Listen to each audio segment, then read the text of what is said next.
Hello. Hello, Mr. Budman. How are you, sir? Right. Yeah. I seem to be back. Trying to get back into the swing of things. I've not been up to it the last few days, weeks, whatever. Just managed to somehow slip in that SnowRunner stream somehow. But yeah, hopefully going to do a Elite Dangerous stream tonight, if all goes well. If all goes well. But right now I'm awake. My sleeping pattern has been crap and I'm trying to normalize it. So I don't want to, I want to try and do something active. So yeah, that's this. Try and keep me awake. And also, I'll mention most of this on the stream tonight with Elite Dangerous if I do it, which I hope to. I'd like to try out, especially since we've had the update 10. But yeah, Rusty the Rusty Dog. He was very seriously ill last week, and it was looking a bit iffy. Which, well, as you can imagine, it would have been devastating anyway, but all the more so after what happened with Riley only in the mid last year. Would have been a bit too much. Thankfully, he seems to be kind of on the mend.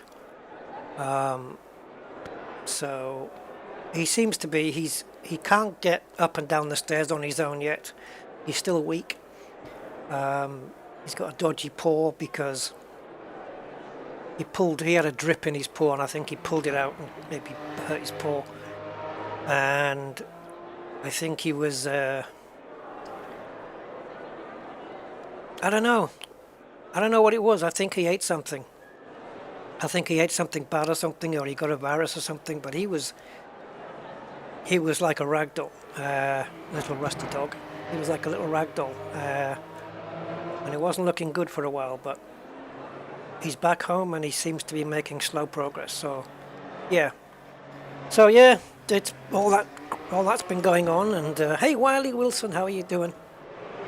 So I thought what I wanted to do was I was just going to do this on my own, but I thought, let's just stream it because, you know, I haven't streamed for a while and might as well. Gives me a chance to talk to you guys as well. So I was trying to look for a car and a track that I could use the same vehicle and track in 3 different sims and try and compare which one I prefer and which one's got its plus points and minus points. And I thought that the Ferrari 488 would have been the candidate, but this game doesn't have the Ferrari 488. This is, it has got the Porsche 911 GT3, so I'm going to go with that one, just give it a go and see if I can get back into the swing of gaming. I haven't really been doing any gaming. SnowRunner I did on a stream, but I've done a couple of very short flights in Flight Sim, just tests, really nothing taking off, not even landing, that kind of thing. I haven't really been doing much. Most of my time's just been spent binge watching Dexter and YouTube. Oh man. So yeah, at strange hours, my biological clock being all completely out of whack, you know, it's 2 p.m. in the afternoon, and well, of course 2 p.m. is the afternoon, but yeah, it's 2 p.m. and my brain is just believing it's 2 a.m. because it feels like it is. It's ridiculous. Anyway, enough of that. Let's get this thing started up. And nice to see you guys, Budman, Wiley Wilson. Nice to see you guys around. So let's do a few laps. I just want to check this out, and then this is, oh, by the way, this is Race Room Experience, this sim. And then I want to do the same in R Factor 2 and also Assetto Corsa Competizioni. I'm not going to mess with setups today, just I might make a few changes, we'll see. But for now I just want to see what it's like.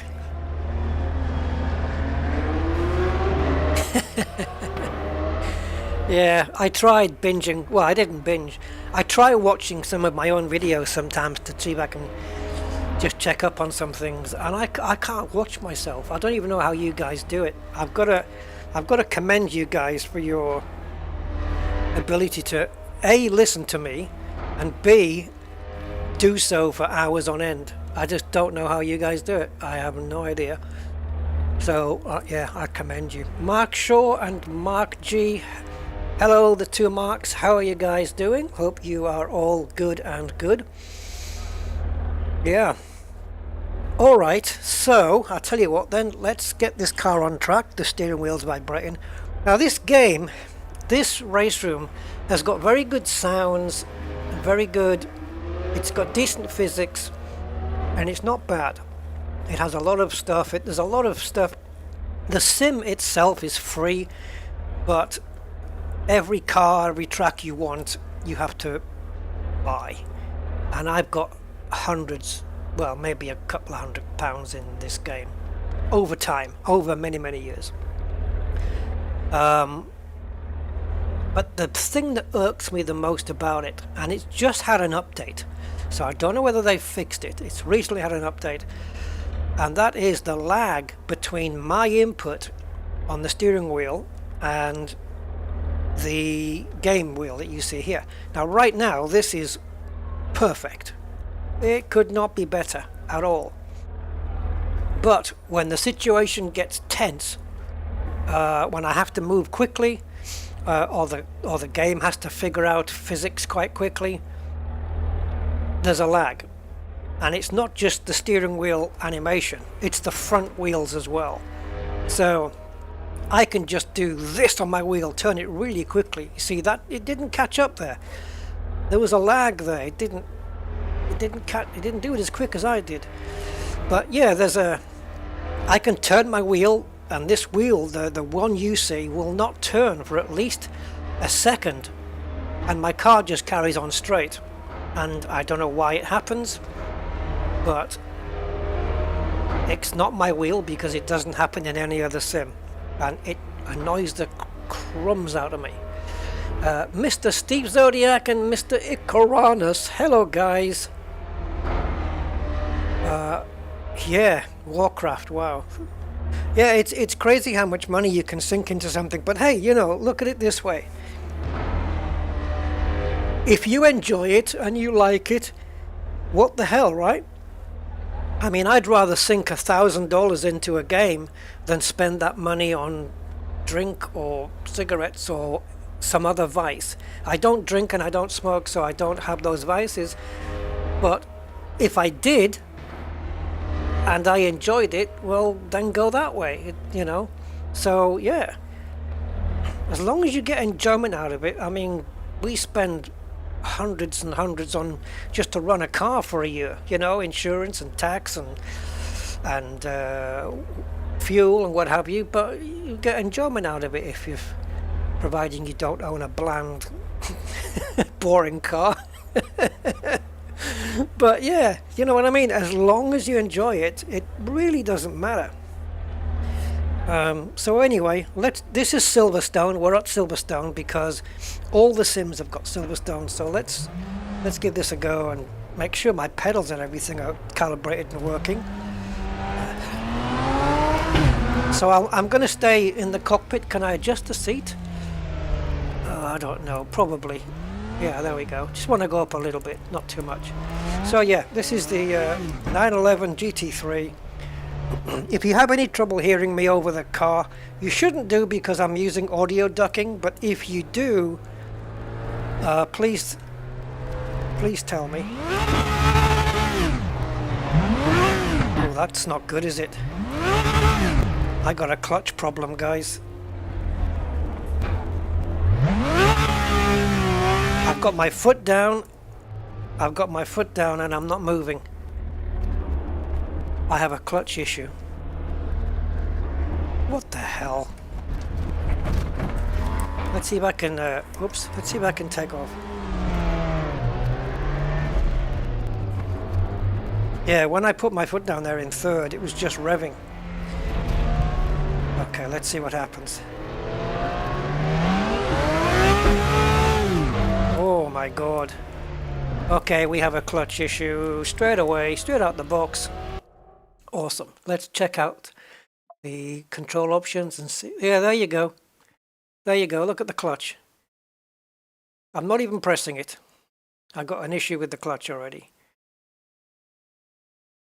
Okay, I think what we can do then is remove the clutch from the bindings. Now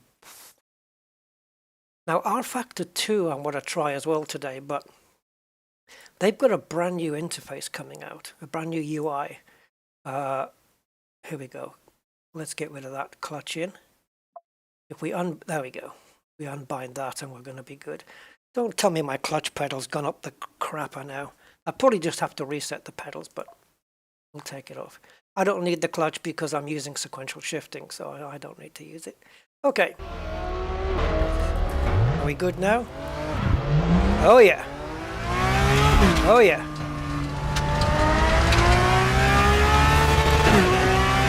Wow. Okay. My volume's too high. My room. And I think I've got the wrong, I'm wearing some specs at the moment, but I think I've got the wrong ones on. Let me just double check. Alright, that's better. Okay. Man, it's been a while. I think all of my opponents are also Porsches, so it's difficult to say Porsche as a plural. Porsche doesn't work. Porsches. Porsche. But it's not Porsche, it's Porsche. Not plural. Oh dear. Oh man. I don't do this, I don't sim race anywhere near enough to not suck. I'm starting to suck at this now. But back in the day I used to just sim race. That was all I did pretty much, gaming. Well, 80%, 85% of my gaming was sim racing.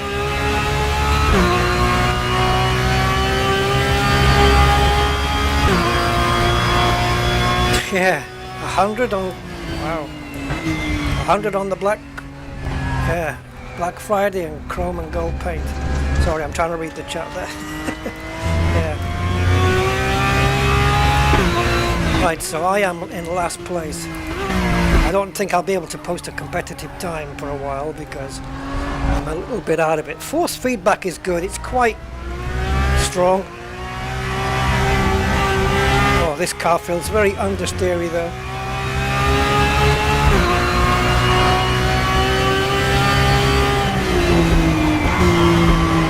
Oh man, this feels very strange to me. I guess you do lose the knack a little bit once you haven't done it for a while. Especially this sim. I don't normally, this isn't my go-to sim at all. So I've got a plethora of excuses for why I'm sucking at this. Oh, I haven't even got the, oh my god. I haven't even got the front end to get around that corner decently. Early shift. Okay, that's not the breaking point. Okay, we'll adjust that for next time. I can brake there in other sims, but not in this one. So this lap's ruined. I need more front end. Typical Porsche has understeer. Look at this! Oh, it's just wandering off the track. Of course, of all cars, I had to pick this one.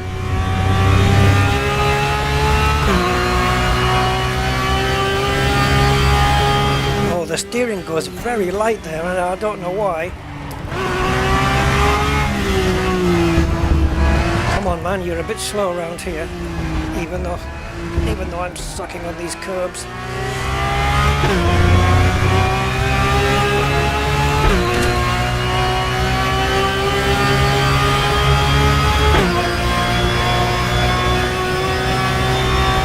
Oh my God, what's happening here?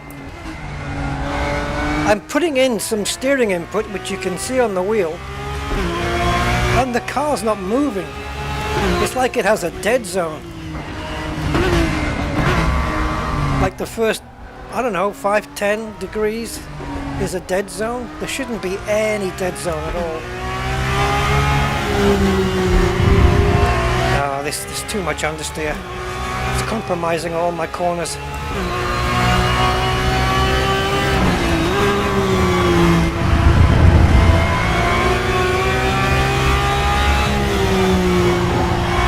Sliding on all fours,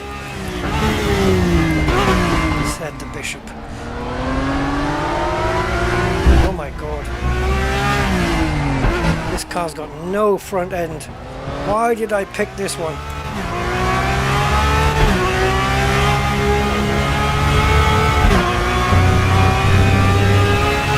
There's no front end on it. I hate it. I like a bit of bite on the front.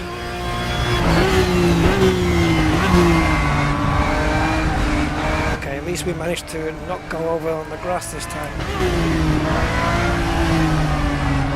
Oh, why did you go out wide, Rust? Get a better exit, maybe?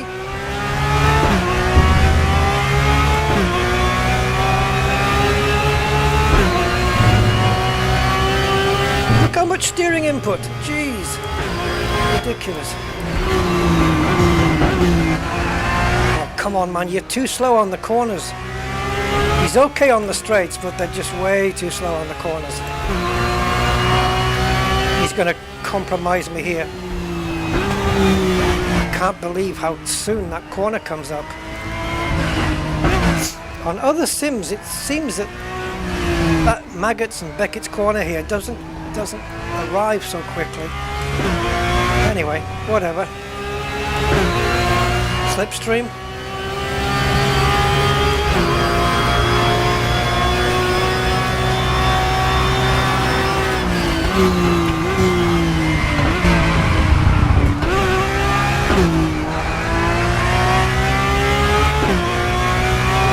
That was a bit squirrely.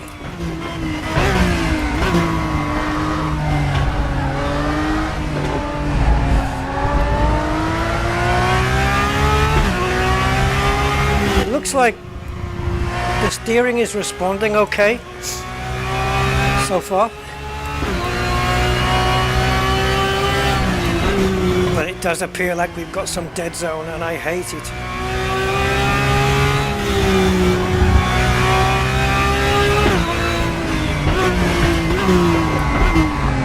I'm going to test it down this straight. Just wiggle the wheel from side to side a little and see if the car does anything.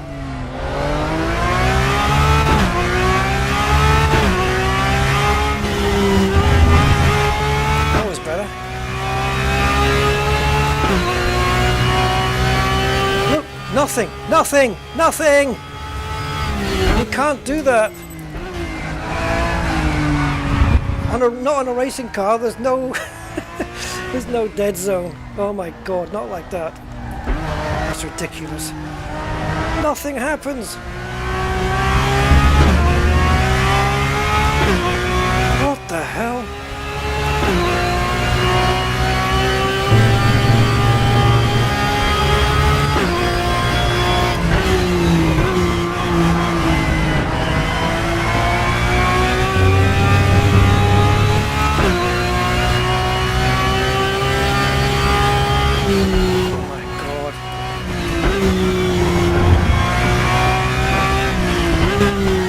Out my way.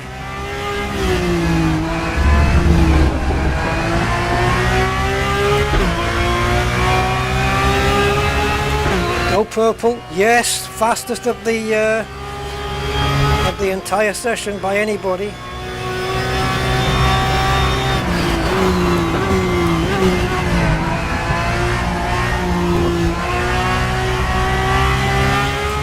If it goes green, it means it's my personal best. Purple means it's an overall best throughout all the drivers. Come on. Oh, get fastest time, Rust. Come on.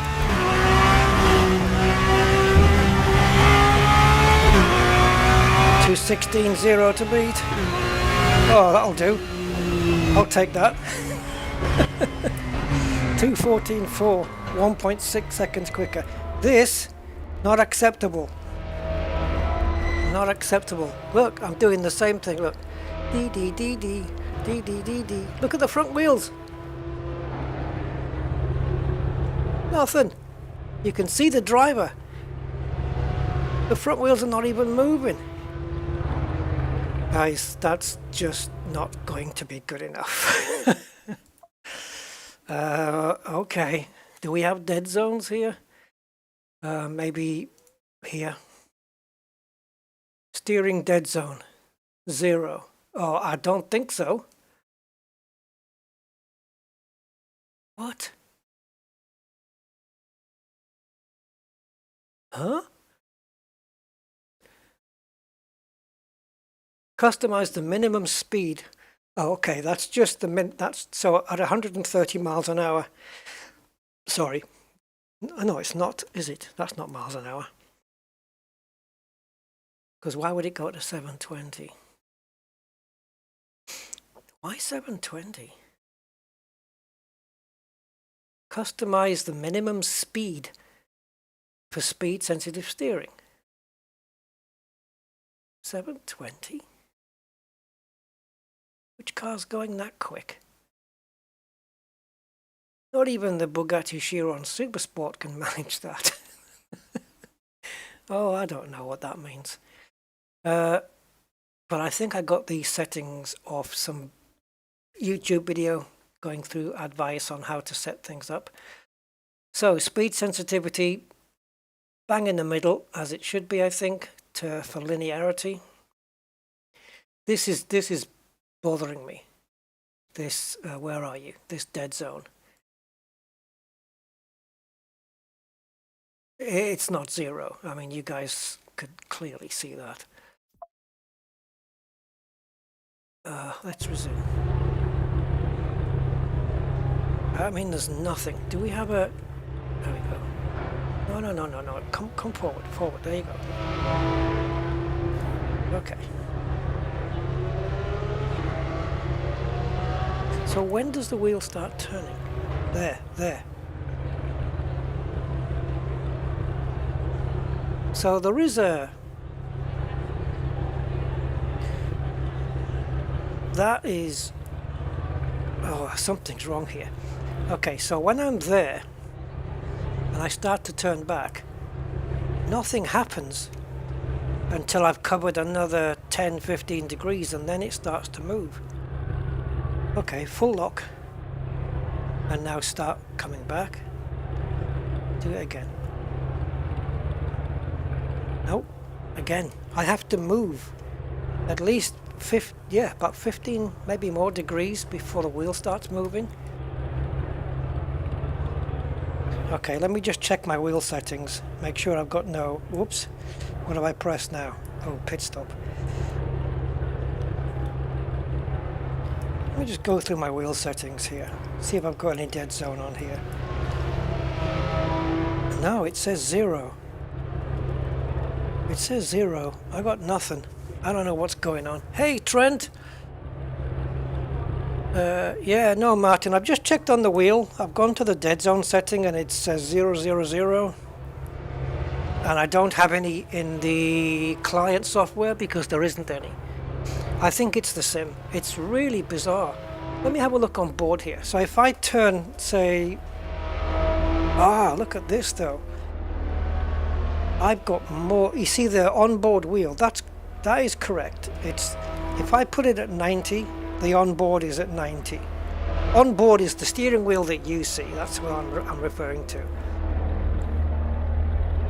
So the onboard wheel is at 90 and my wheel is at 90. Then I go down to 180. That follows me perfectly. But then I can go further for another 45 degrees, and the in-game wheel won't do that. And so that 45 degrees I can cover and move, and the in-game steering wheel isn't moving. Are the outside wheels?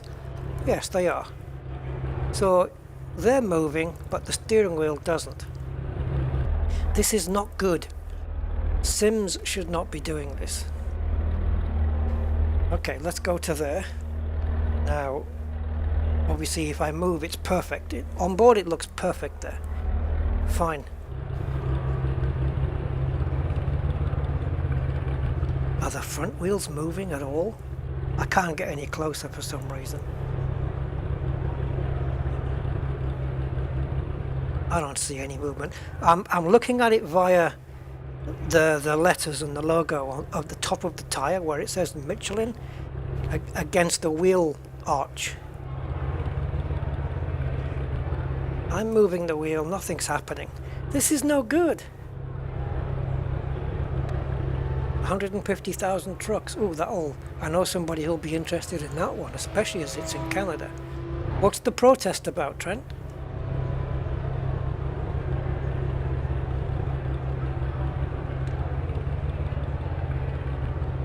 How the hell am I even managing to drive this car with this? Maybe a way to, because if you look at the steering at the top, okay, I'm going to center it.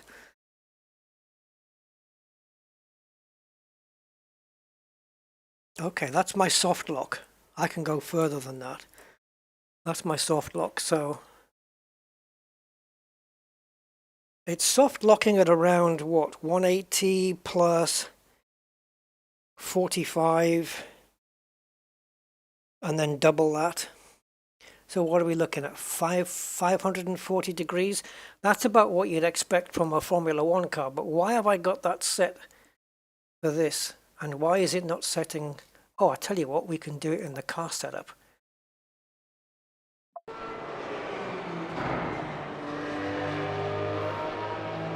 Steering angle 486. Okay, let's change that up to 540, which I think is what I'm getting on my wheel.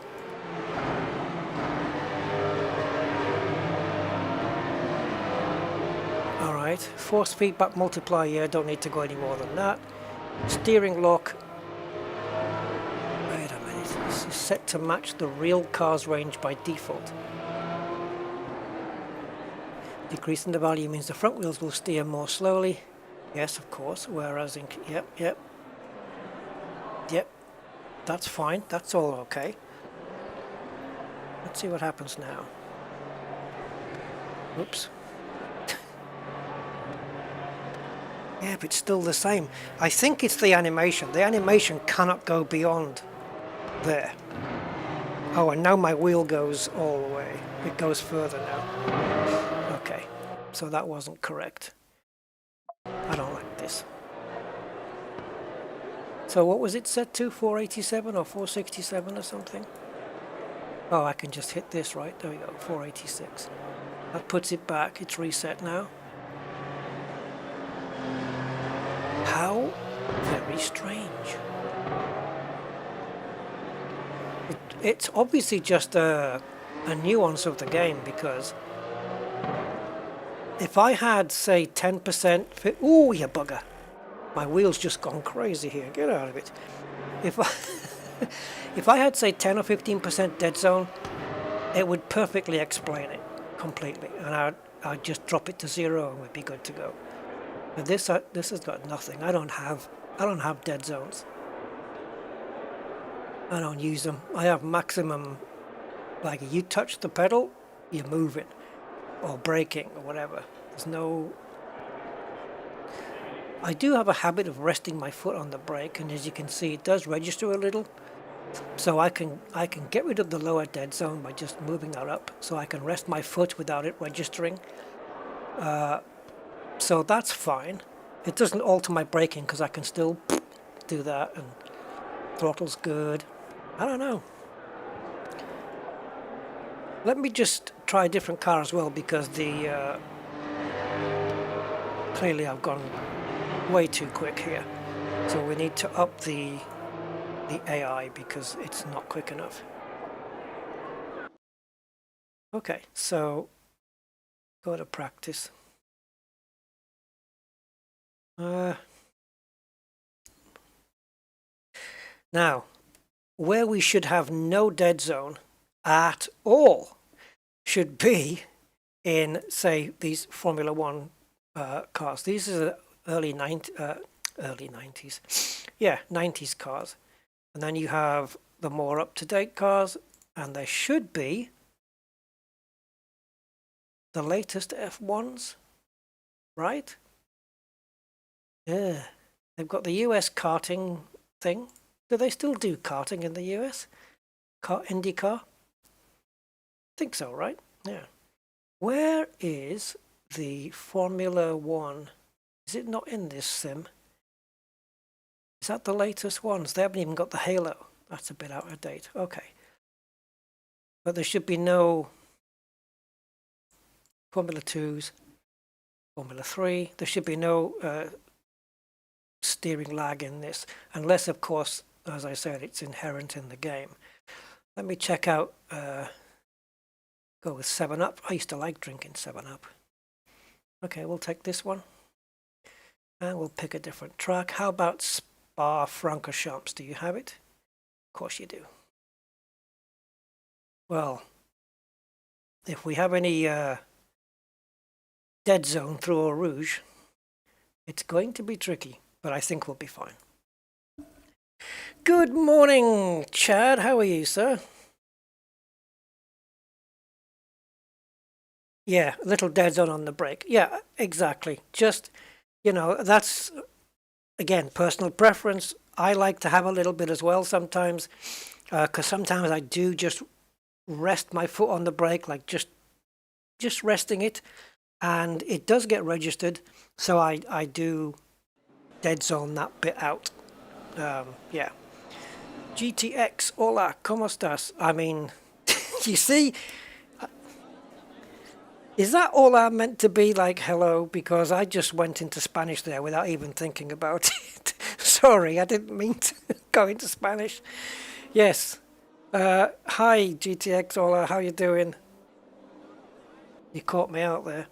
Right, let's see what happens here. Because on the wheels, on the front wheels, you can see them now. Yeah, look, I mean,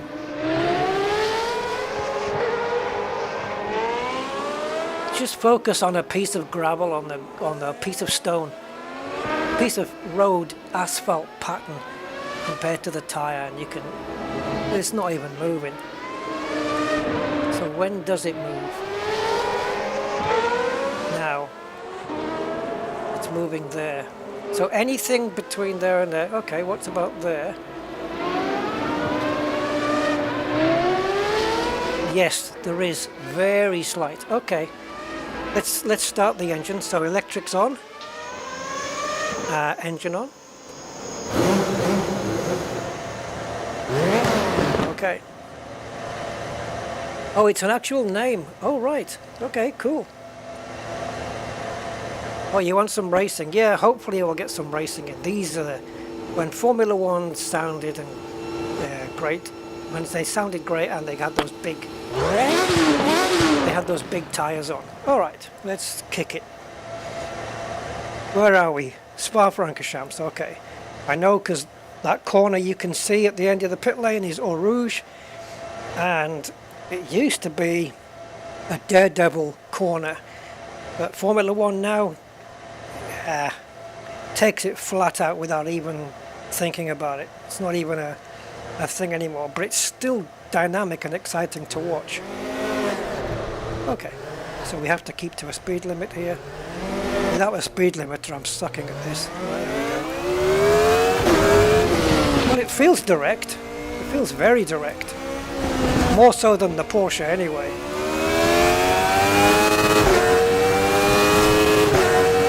No one behind me. Take the racing line.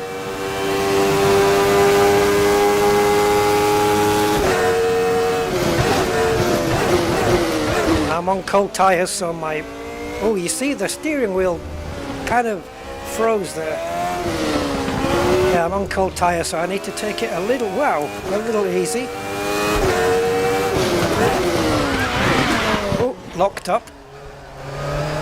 Okay. Brake pressure's a bit too high then. Woo! And that back end is a little bit loose. Oh dear me. I can't believe it. The amount of steering input I have to put in.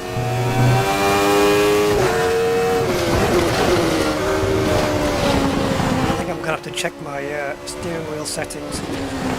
I have fiddled with them recently, but I want to make sure that they're all set correctly.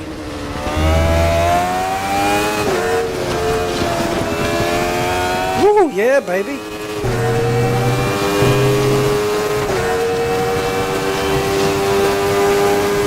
Oh, I know what sim I'm thinking of for the latest F1s. It's the Automobilista 2.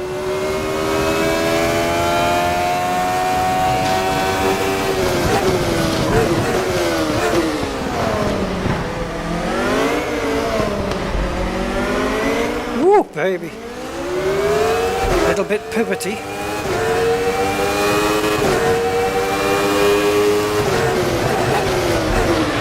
Oh, locking up again. Got to get that brake pressure down.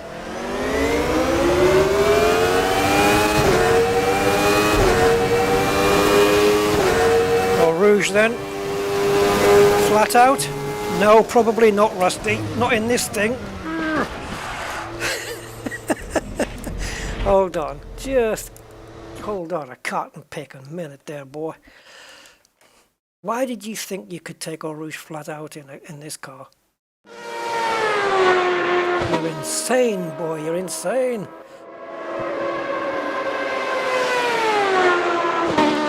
Why are we getting so many sparks?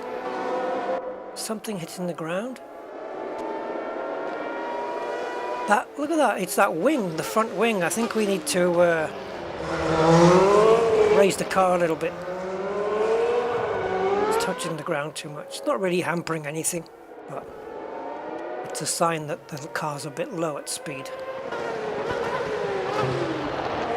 Yep, locked up the brakes like somebody who's got the brake pressures too high. And this is how not to take Eau Rouge. First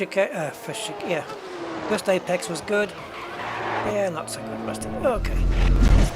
Come into the pits. You've been ordered into the pits. So, in the setup, gonna make some changes. So, ride height. Ride height here. So, front, I'm assuming this is gonna be symmetrical. Yeah, okay, so we're gonna go up. Oh, wow, it does it in 1/10 of centimeters. Okay. Normally it's done in millimeters, but alright, 3.1, leave it there. And brake pressure. That will come under either general, depending on the sim. So we'll bring the brake pressure down to around, what's the minimum? 875? 80, Jesus. Okay. Well, I like to hit the brakes hard, so I'm going to bring it down to, let's try 90, see where we sit with 90. I haven't turned enough corners to decide whether I want wing changes. Okay, electrics on, or battery on I should say, and start her up.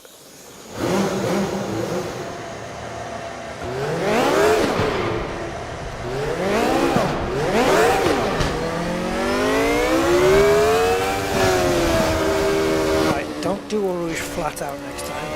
That's not going to work for you. Okay, I'm holding the brake pedal down as we're driving to put heat in the brakes.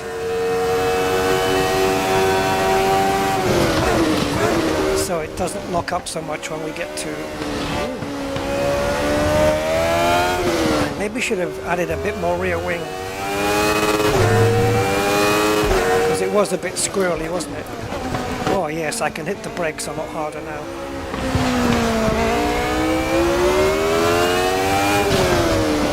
It doesn't feel like I can be accurate with the steering.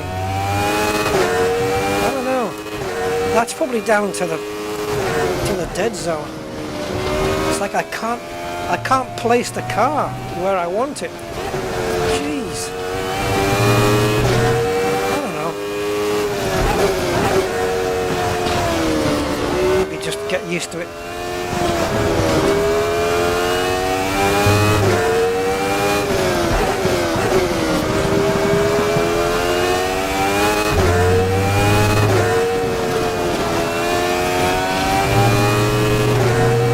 You can't judge the car's behavior until everything is up to temperature. Tires, brakes.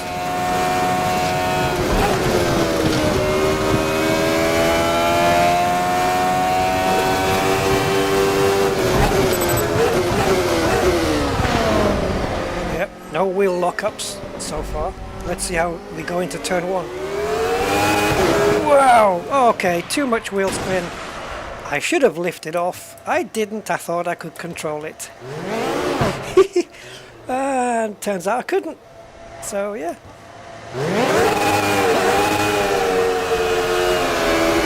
Short shift, Rusty. Jesus. What's the matter with you?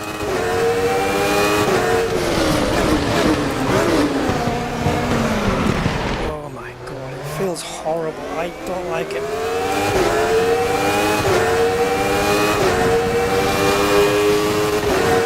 I can feel the dead zone. Oh, what the... Yeah, okay. I can feel the dead zone and it's horrible.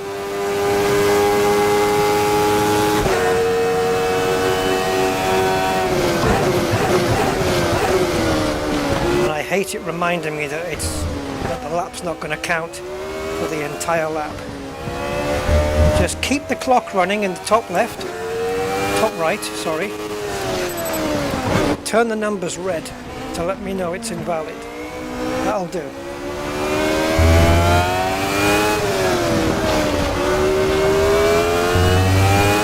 Okay.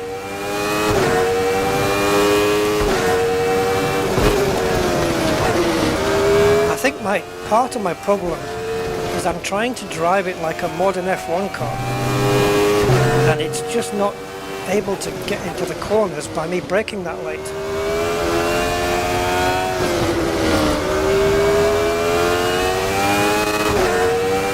So I'm going to brake just a little earlier.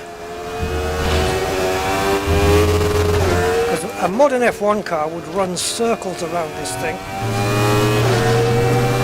This car wouldn't have it. There's a hope in hell.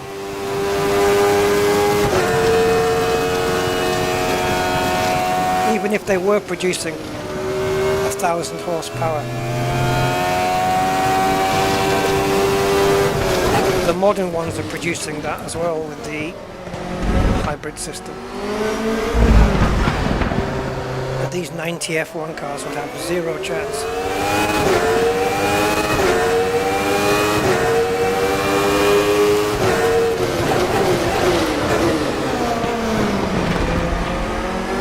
I want to get the power down so much earlier, but I know it won't let me.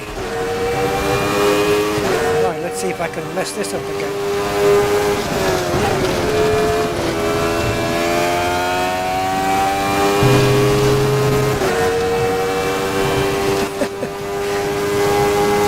Super cautious.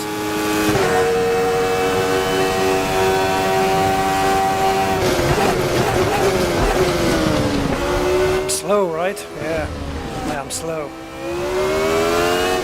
Is that 1.8 seconds down off the fastest time? That is really slow.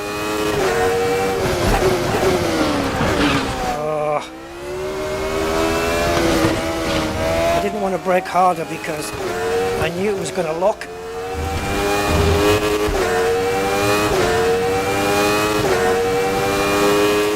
You're given a choice then of lock the brakes up or don't brake so hard and don't make the corner.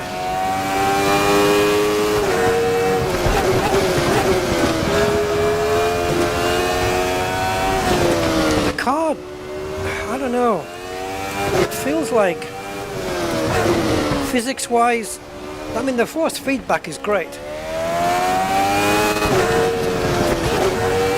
Physics-wise,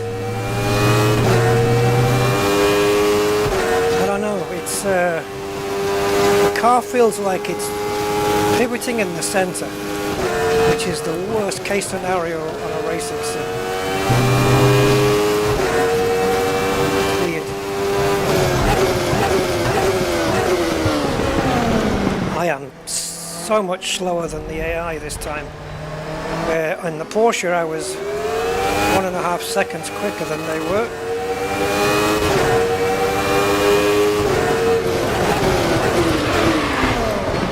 Okay, so we locked up, nice.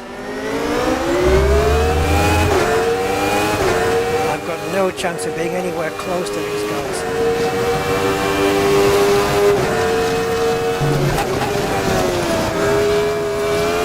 Oh, she just doesn't want to go any quicker around there.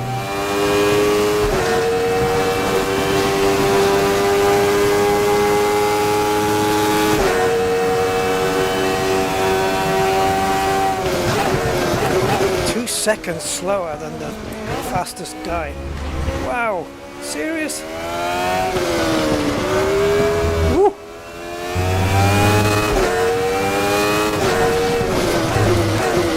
Normally I'm better in the open wheelers than I am in the tin top cars.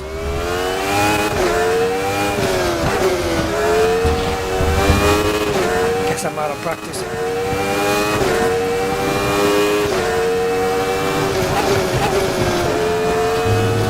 Having to downshift twice there, which is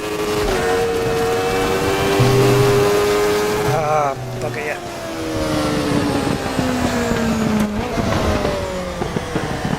Yeah, sweet Mary, ain't gonna work. It would be so easy for these developers to put in some markers here to what's the word? Separate the laps. Like they do in Assetto Corsa.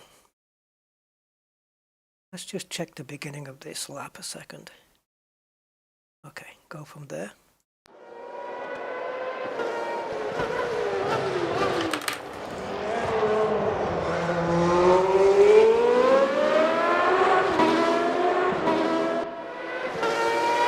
So stick to the wall. Stick to the wall, Rusty. I was miles away, wasn't I? Still a bit flaky. Good afternoon, Andy. How are you, sir? Switch from good ride to good ride to Michelin. Serious? Yeah. What the hell is? Are we bottoming out? Normally, when you bottom out in a car, you should be able to hear it as you drive. You can hear the bottom of the car scrape on the ground, and then all of your, not your downforce, but the aero effect of air traveling underneath the car, which is very important, that goes away, and then the car goes off the track.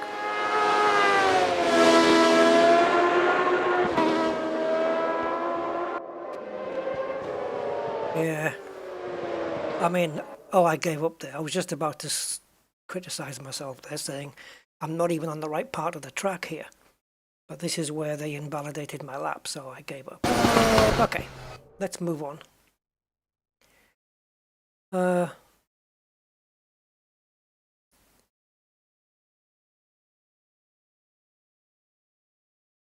Stability control low.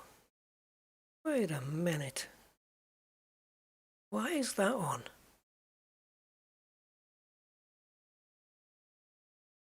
Hold on a second. Let's go back to the main menu.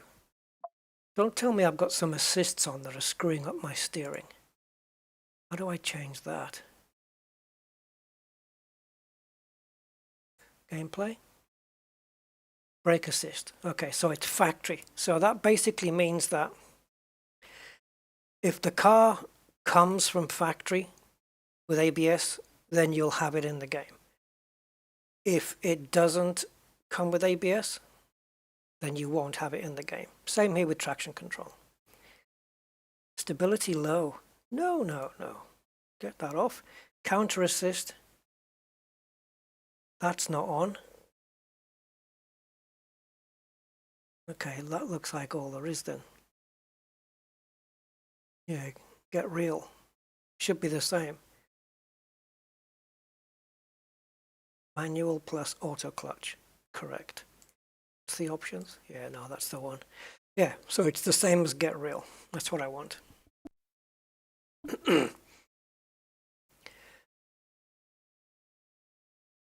Yeah, I don't know how to sort that. I don't know how to sort that steering issue out, but it's not really cool. See, you don't see it here. It's perfect. As I'm moving my wheel a little bit, it's registering. How strange that there's that lag when you got a track. Okay.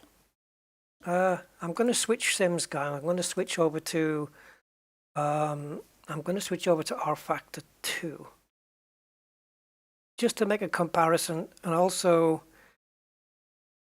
to check that steering lag doesn't exist, which in R Factor I don't think it does at all. Graphics configuration. No, I think I did that. Let's go. I'll have it up for you on screen momentarily, guys, as soon as it launches. Be good. So how you guys been doing while I've been hibernating? What you guys been up to? Anything good?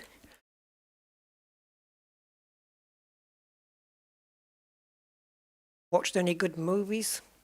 I don't think I did. Did I watch any movies? No. I've got something lined up though. I hadn't realised that the BBC have been releasing the Green Planet documentary, the David Attenborough, and I hadn't realised. So I've got 3 episodes of those lined up to watch. I cannot wait. That guy is an absolute legend in my book, and yeah, especially seeing as how he gave me a personalized signed autograph. And by personalized, I mean he wrote my name on it and then his name. So yeah, thank you, Mr. Attenborough, for that. One of my prized possessions. I asked the BBC, and they said, "Okay, you seem to be a big fan." I've got all of his books, DVDs, everything. I don't have many good things to say about the BBC. I don't. But when it comes to natural history, apart from the fact that they are lucky to have Mr. Attenborough on board, Sir David, I should say, apart from that, nobody comes close to the BBC for natural history, in my opinion. Not even close. Not with Attenborough, anyway. He's just... that guy's a legend. Really. So yeah, I've got 3 of those to watch, and I can't wait. I just can't wait. I remember buying his collection of all of his stuff on Amazon one time, and you know, those life ones, life of mammals, life of birds, blah blah blah, those ones, and there was one called Life of Plants, and I figured that was going to bore me. I thought, yeah, okay, leaves and flowers. Fine, okay, let's watch it anyway because it's Attenborough. 10 minutes in, I was completely engrossed. I couldn't take my eyes off the screen. It was amazing. And it's all down to him. So I don't know who they're going to have in his place, if you can even say that, when Life of Brian. Yeah. Here we have, where are we? Where would we be? Here in Bethlehem. We have the fake Messiah, Brian. He's not the Messiah. No. Yeah, it just... That'd be weird. Oh my God. Okay.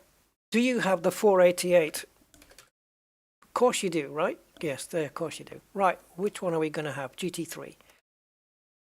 Let's go with this fella. All right, so we'll pick that one. Yeah. Life of Brian. The Life of Brian with David Attenborough. What? How old is he now? 93? And he's still just... Yeah, he's still doing it. Still getting the job done. But BBC, I mean, okay. Like I said, I don't have many good words to say about them, but as a corporation... But they can do natural history better than anybody. The way that they have the technology that they have with these tiny cameras, that they can go into places so close and not disturb the natural behavior of the creatures that they're filming. It's phenomenal. It really is. Right, race sessions. This interface is going to be all changed at some point. Thank the Lord for that. Right, so practice session. We will do a race in Assetto Corsa, don't worry. Scripted. Yeah, I want them to put random on this, on the weather, so that we don't know. Can we control the weather here? No. Okay. So we can start with some rain, I guess. We can start with rain. Where is the 5 stages of weather? I guess it would come under sunny, cloudy, rainy, default, scripted. Okay, but here we go. Okay, so the start of the race.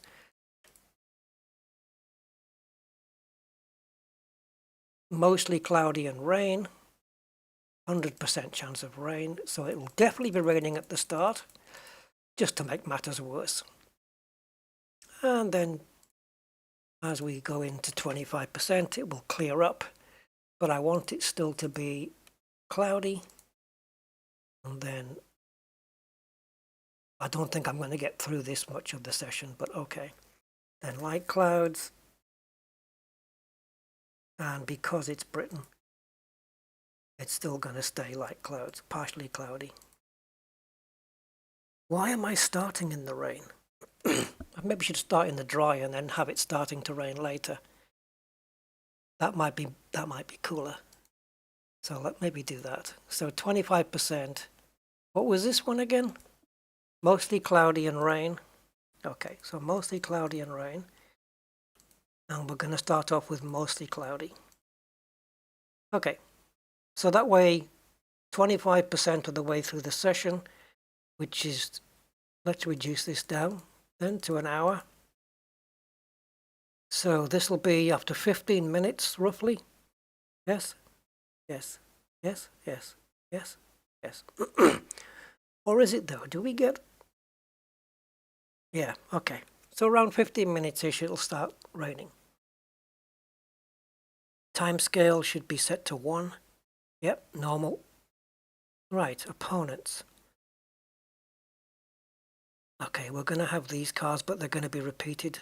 That's fine. We'll stick 14 of them, so we have 15 cars on track. I'll leave the AI strength at 90 because I don't know where the point against me is going to be. Let's go. I'll bet you there's no dead zone here. Commander Razor Firefly has entered the chat. Hi, Commander Razor. How you doing? Or Commander Firefly.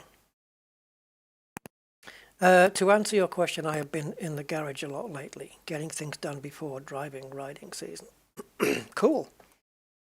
Yeah, I'd like to do that as well, but it seems my garage is, it appears colder in there than it does outside sometimes. And because my garage door isn't quite fitting in the sense that there's gaps in the door, and therefore putting a heater in the garage would just be pointless because the cold air is coming in, cancelling it out. So it's kind of pointless unless I get another garage door fitted, and then I can fit some kind of padding around the door to keep the bulk of the wind out, and then I can fit a heater in there or something, or not fit a heater but buy a heater. And then I can work in my garage. I'll be quite happy to work in there. The thing I'd like most of all is a double garage. Oh my God, I would give a kidney for a double garage. Just so I can have space to open the doors, walk around the car while it's in the garage. You know, wash the car outside, bring it in, and then just do all the rest of it. Machine polishing and anything else, all inside the garage. Oh, dream. Absolute dream. Hello, Steve. Is there a VR option? Yes, there is. You have a VR option in R-Factor. You have a VR option in Assetto Corsa Competizione, which is next. Race Room, the one we just did. I can't remember whether that's got VR or not. I think so, but I can't remember. You might have to Google it. Race Room Racing Experience, or as people term it, RRRE, and then just do VR. Does RRRE support VR? It'll Google. That Google will work. Okay, I'm sitting a bit high. That's better. Do we have a wheel? Yeah. Is there any play? Well, not on the internal, but that was never a problem. Outside? No, the wheels are moving, look. You can clearly see, look at my hands in the cockpit. And you can clearly see the front wheels are moving. So it ain't my steering wheel. That is perfect. Okay, let me just check my sensitivity setting is set to off, which is good. Are we fired up here? There we are. That's just very quiet. All right. That's very quiet for a Ferrari, especially a racing one. Yeah, the sounds are not quite as bold as they are in Race Room. Yeah, I love sim racing in VR. It's so much better than you can literally look into the corners, and you can judge braking zones better, at least for me. And when I first drove when I first did sim racing in VR, I picked Michael Schumacher's Formula One car from 2004, the Ferrari, and I'd already turned many laps around. I don't know, I think I picked Silverstone as well, around Silverstone with that car. And the game keeps a database record of all your lap times. And so out of all of those laps that I'd done in the past, it had recorded my fastest lap time that I'd ever done in that car. On my third, well, I did my out lap in VR, then I did a hot lap, and then on the second hot lap, I went, what was it, 5 seconds quicker? No, it couldn't have been that much, could it? Maybe a couple of seconds. I went significantly quicker than I'd ever been before. Yeah, and now it doesn't really work out that way, because now I can set a lap time in VR, come back into the cockpit, and pretty much match the time. So it's, I don't know, it's weird. Alright, so we're back at Silverstone, this time in a Ferrari, and there is no dead zone at all. Zilch. Yeah, look. Look, you see the car moving now, much more precise. So I've got no excuses now. Alright, where's my limiter? That one. So R-Factor is a very, very good simulator. It's always been one of the top ones, I think, for me. Oh yeah, I can place the car a lot easier now.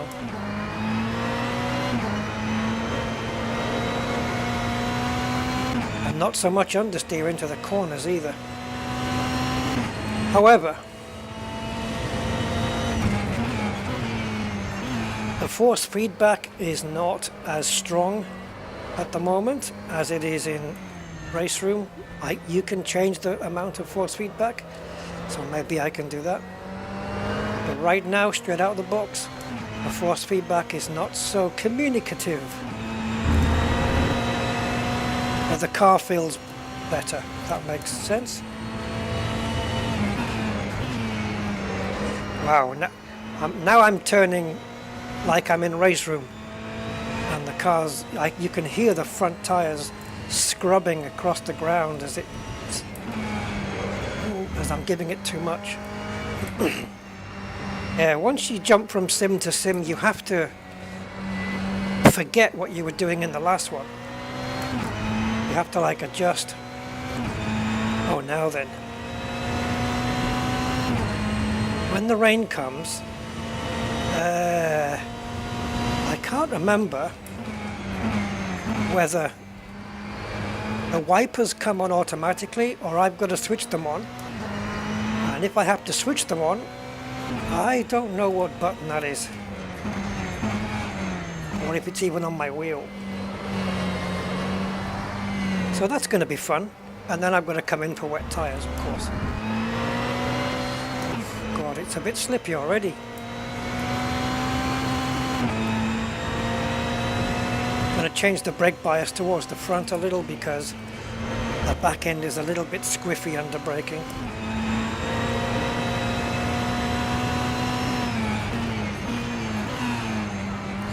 Yeah, you can see how much better it is, how much more compliant and friendly this car is compared to the Porsche in Race Room. And I'm not blaming the Porsche, I'm blaming Race Room. This just feels so much better.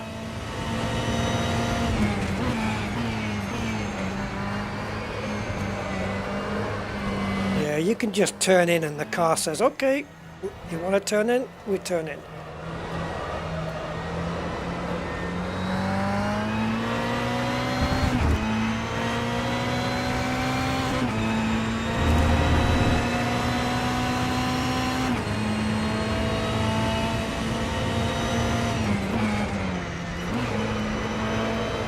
I was trying to see there if I could get away with just downshifting once. And I also braked about 5 meters later there as well than the previous lap, just to see how she'd handle it. Yeah, look at the lap difference. I mean, the way that the car drives compared to the Porsche did. It's just better. I don't know what am I 13th? Oh my god, it's just squirrely under braking. If I don't set a lap time now, I'm screwed. Because when the rain comes, I certainly won't be able to go quicker. Why am I 13th? Have I not set a lap time yet? No, I haven't got a lap time on the board. Let's see if we get one here. That was a 2. Yep. We went fastest 9. by too much. How am I 3.5 seconds quicker than everybody else?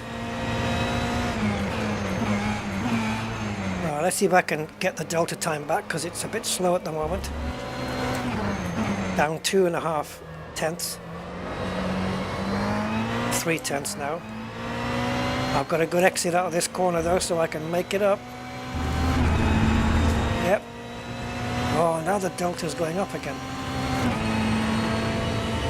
Brake later. Come on, Rusty, get it into the blue.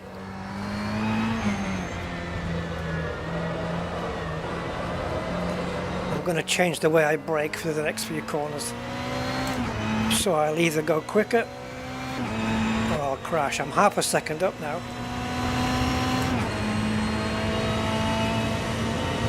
Downshift. Trust the car, come on. Yes, sir. But now I'm losing time. Urgh.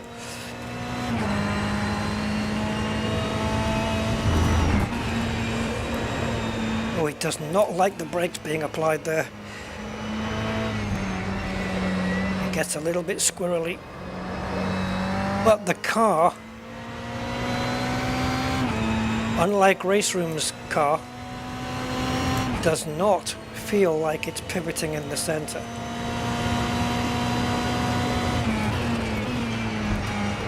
And that makes a hell of a difference. Nearly a second up.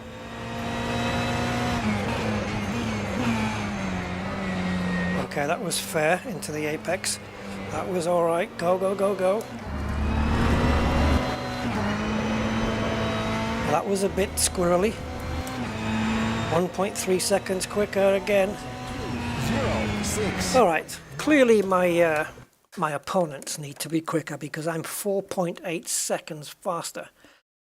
So maybe that 90% is a little bit off. Gumbo, how you doing? Yeah, iRacing is one I'd like to do, but I can't. It's multiplayer only, apart from practice. But it's a, see, look at the car squirreling under braking there, weird. But it's subscription based and I can't really afford that monthly subscription. Can't justify it. But yeah, iRacing is good. It's a good thing, especially if you're into multiplayer and, you know, being in the right class of opponents so that the real people that you're racing against are roughly of the same skill level where you're at. Yeah, it is. It's very good for that. I've seen some very, very cool iRacing racing.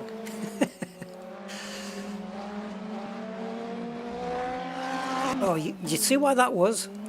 The back of the car got loose there because I was on the curbs and it was just a little bit slippy. Now watch the back of the car get loose. There you go. It's just stepping out a little bit too much because I was on the curbs. Yeah.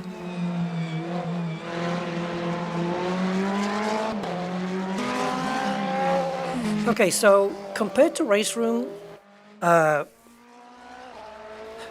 bad things, R factor is, yeah, the bad things that the sounds, they're not quite as dynamic and loud and brash, I would say, as Race Room. The force feedback thus far isn't as strong, nor is it any more communicative than Race Room. However, in the past it has been, and by that I mean, let's say you have Understeer. Okay, so basically with Understeer is you want to turn into a corner like this. You got four-wheel sliding there. Basically you want to turn into a corner, so you turn the wheel, but the car isn't turning in as much as you want it to. So it's pushing. Here it will be pushing outwards towards the grass in front of us. So that would be understeer. Now, while the car's doing that, the front wheels are scrubbing across the track, and your steering wheel should feel a little bit lighter because you haven't got full traction and you're not moving completely forward with the front wheels, right? You're going a little bit sideways as well. So particularly when you get this with front wheel drive, if you turn around a corner really fast with front wheel drive and the car says, I don't think so, and carries on straight for a little while, that's understeer, and you will feel that in your wheel by way of the wheel going light. And R Factor does do that. I haven't felt it on this car, but then again, it's not front wheel drive. But you should be able, the steering wheel should be able to feel like it's going light in your hands to let you know that the front tires don't quite have the grip that they should have, or they're scrubbing across the ground. And that's communicating back to you to tell you to adjust the way you're driving to stop that happening. And you can, so it's great to have that. I believe Assetto Corsa Competizione does communicate that to you. And I'm pretty sure iRacing, you got me mixed up now. I'm pretty sure that R Factor 2 here does do that, because I've known it to do that in the past. If I picked a front wheel drive car, I think I would feel it. The effect is certainly more pronounced in a front wheel drive car. But if I was to force the car into a corner at a speed too quick for it to take that corner, so that, you know, the wheels would be turned, but the car would just keep on going because physics, then that's understeer. Conversely then, if you turn into a corner and the car's turning more than you want, in other words, the back end is getting loose and coming around a little bit, now you've got oversteer. And it is possible to have understeer and oversteer in the same corner, which is horrible. That's the worst scenario with your car setup, is you might understeer into the corner, and then you've got your mid-corner point, and then on the exit you might get some oversteer, and then you think, what the hell am I supposed to do with my setup? Do I adjust it for understeer, or do I adjust it for oversteer? And it's a horrible scenario to be in. Let's see if we've got any front-wheel drive cars in this sim, because I'm not actually 100% sure. I think we do. I'm going to check it, see if we've got any. Oops, wrong button. Because if we have, I'm going to just attest to see if the effect is there still. So what do we need? Honda. Yep, Honda Civic, that'll do. That's front wheel, British. Yep, there we go. Okay, so Honda Civic. I was never a fan of this dumpy, froggy car shape, but it's growing on me. There's something about it's growing on me, and yeah, it is. Anyway, so this is front wheel drive, and if we pick, where's that fake track, Toban Raceway? This is a great track. I don't think it's real, but it's awesome. Now, what's the layout? I think that's the one. Not the long one, although it looks the same. Yeah. Definitely this one then. This track's great. So, just going around turn 1 here, I should be able to feel it, because I'm going to barrel into that corner. Some cars can do this corner pretty much flat, but I don't know whether the Civic can do it, particularly with it being front-wheel drive. Front-wheel drives are prone to understeer just by the fact that they're front-wheel drives. But I want to see if it picks it up on my steering wheel. I think it will, but I'll let you guys know. And then we'll get stuck into some iRacing. We didn't get the rain, did we? Forgot about it.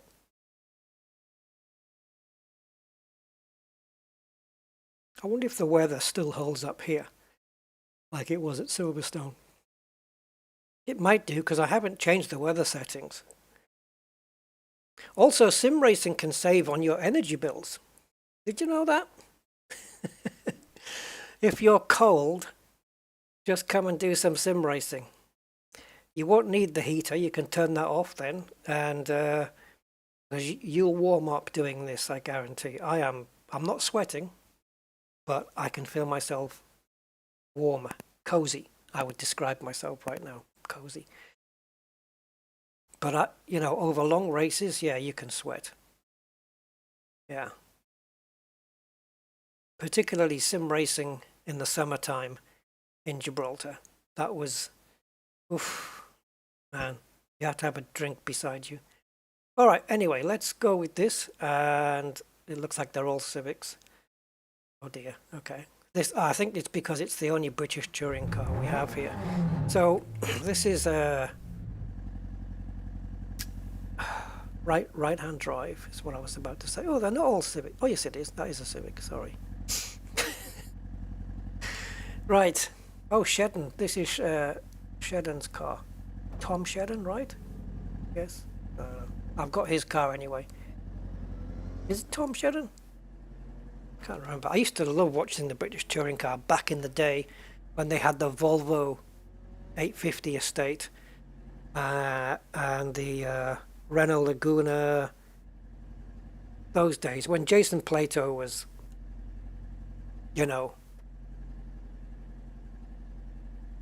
yeah, is that just the GPU warming? That helps as well. That does help. The fact that the computer gets warmer. Right, let's have a look and see if we get this understeer effect through the wheel. There are sims where they have an option to enhance the understeer effect. So you can turn that on. Yeah, Rydell. Yeah, those days, Ricard Rydell, yeah.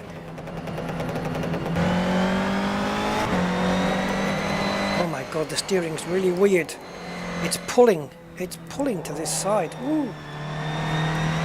Okay, the force feedback is bizarre. Yeah, that's just me trying to test the effect. I'll let you know as the lap goes through. I do like this racetrack. It's a pity it's not real. Oh, the force feedback is so different. It's so weird. It's almost like it's the wheel's trying to pull. It's trying to pull the wheel round into the corner.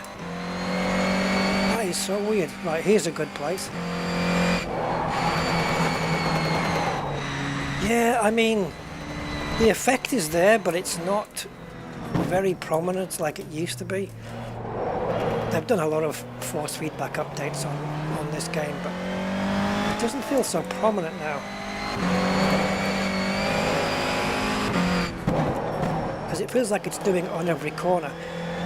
And also, front-wheel drives, as you guys may know, you drive it completely differently if the back end goes out. In a rear-wheel drive, you would like lift off the throttle. Maybe if you're feeling brave, just dab the brakes, but I wouldn't. Just lift off the throttle, let it get its grip back. On a front-wheel drive, if the back end goes out, you floor the throttle, put your foot down, because you've essentially got the front of the car pulling the back, and it will pull it back into where it's supposed to be.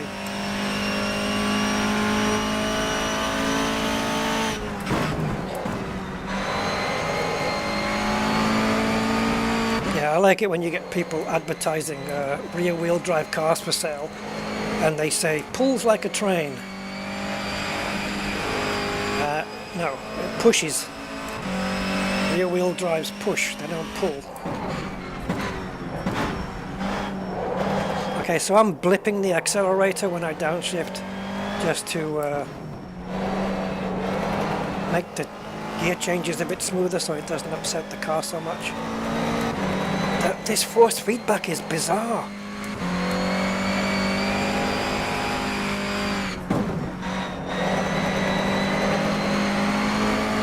See, with front-wheel drive as well, you're making them do everything. Where on a rear-wheel drive, they just brake and steer. On a front, they brake, steer, and they have to provide the power. So they're under a lot more pressure, I would say, stress.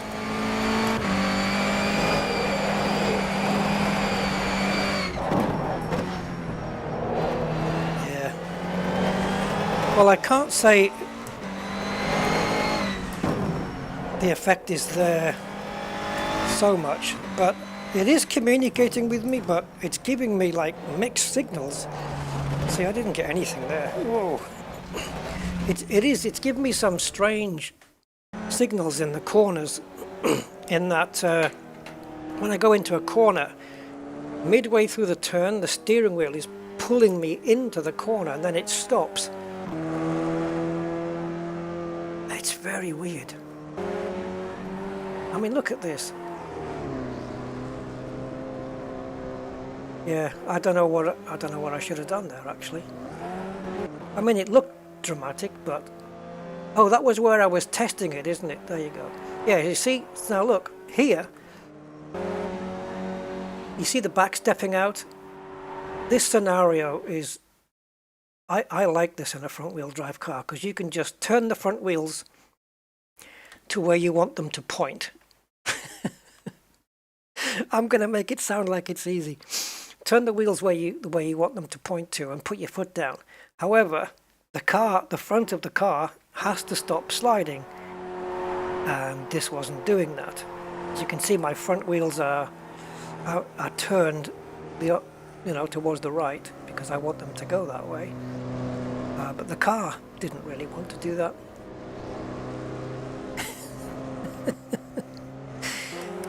I mean, it looked okay, but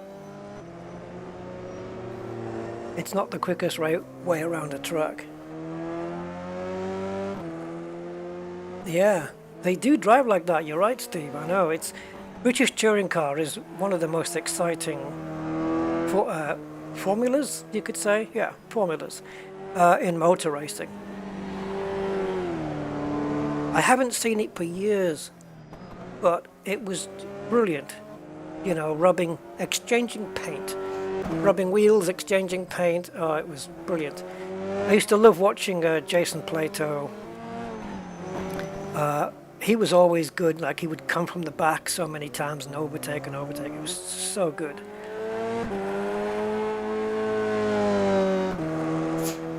Which manufacturers are in the BTCC right now? Is it still going on, or has it become? Because look, I tell you what. Oh no, it's not. How the hell did I get here? Because now we have WTCC, don't we? So it's the World Touring Cars, and I think they've still got Honda Civics. Yeah. By the way, guys, this is going to be obviously car-heavy conversation. Understandably, I hope. Yeah, I think Hondas are still doing it. But I don't know. I don't know. I am really not up with the touring car scene right now. And I know also another good one that I should watch is the Australian touring car when they go around Bathurst and stuff. That is amazing as well. Really, really good to watch. Let's do Assetto Corsa Competiciones. I don't know why I said it like that. How the hell do I get out of here? Oh, here, R Factor 2, there we go. Yeah, so these are great cars. I mean, it'd be good to do a race with these.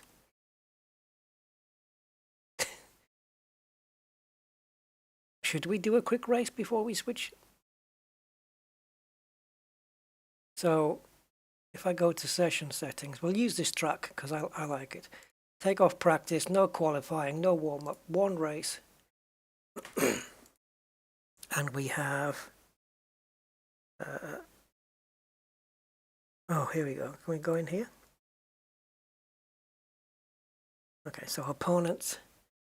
Strength, I don't know how far to put it up. I was 4.8 seconds. But if I go to 100 and then they just start disappearing from me.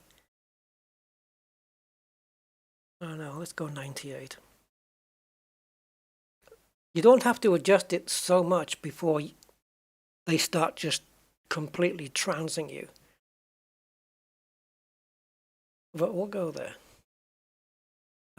Okay, race session then. Track as opposed to what? Oh, okay, I got it. So standing start then. Track just means track dependent. Some tracks they have rolling starts, some they don't. So yeah. Start time default. Okay, let's make it 3 p.m. for no reason. PM, not AM. Race laps, race time. Let's do a 10-minute race. Finish criteria based on the time. Grid position is random. Okay, real road. Okay, real road is basically as you lap in a car, you're putting rubber onto the road and also putting down a driving line. So all the rubber and the dust gets moved to the sides, and then you've got a clean driving line with which to stay inside. So if you go wide on a corner, you'll get into the dust and the marbles. Marbles is basically just bits of tire that comes off during the race. So if you get into those, you're going to lose grip. So basically, this is the road build-up that builds up as you're driving lap after lap. So there's a few settings there. You can start with it already heavily saturated or whatever, but I'd like to just keep it natural. I've just thought, can you imagine front wheel drive starting in the rain? Okay, so what if we do a 10-minute race and then 25% in it's going to rain, right? But then I'm going to win the race, maybe. I'll tell you what I mean. If we do that and then the rest of the race is fine, it means I know that I would just have to stay out in the rain on dry tires and just try and battle it out and not crash. But the AI drivers might not know what weather's coming up, and they may pit for wet tires only for it to clear up again. And then they'll pit again for dry tires because they'll have to. By which time I'm so far ahead, it's ridiculous. So how can we do this? What if we make this?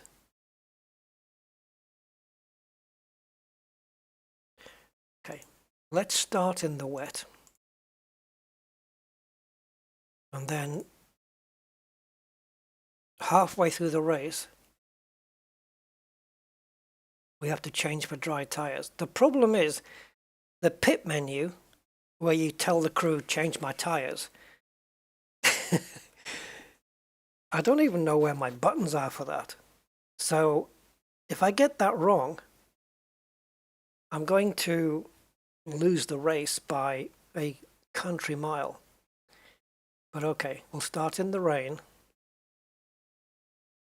Yeah, and then it's going to go dry halfway through the race. Okay, let's do that. Okay, so let's go back. Do we have options? Yes, we do. I need to know what my controls are for the pits. No. So, what am I looking for? I'm looking for menu up, down, left, right, and select, basically. And it's none of those. Look at this, guys. Look, 9th gear. Yeah. I don't know is the answer to what the hell's got that. Ah, okay, here we go. So, so it's my little hat switch on my thing. So okay, it's on the wheel. So there's display mode. That's okay. So pit menu up, down, increment is right, decrement to the left. So there's no okay. So I guess I've got to do all these adjustments before I pit. Ah, pit display. Okay, I need this. Or do I? I think the pit display, vehicle status, driving aids, extra info is the same as this one, display mode. I think it toggles through them all. Just in case it doesn't, let's assign a key. So I'm going to use numpad 0 for the pit display. And then, okay, let's see if that works. If it doesn't, no big deal. We just move on.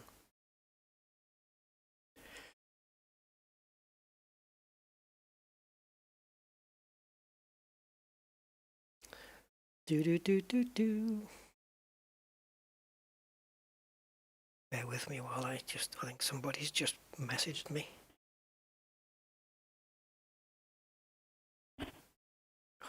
Times I can't stand this, right? There we go.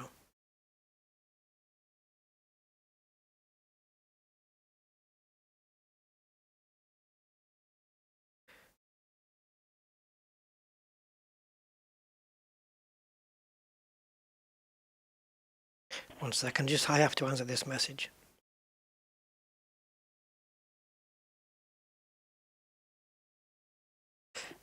Sorry about this, guys.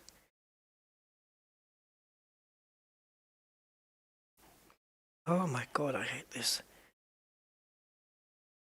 I don't know if it's just my phone, but when I'm typing a message, sometimes I'm very close to the bottom of the screen, you know, with the virtual keyboard, and then I don't know. I guess I hit something at the bottom, and the app closes, or it goes back to desktop, so to speak. Okay, just add a little smiley face on the end. There we go. Right, let's go. Oh, no, do not go. Setup. I don't know how much rain is down, but I'm going to guess on wet tires. Do we have them on? Nope. Okay. Is that the right decision then? I would guess. Yeah. Let's go. Where's the lights? There they are.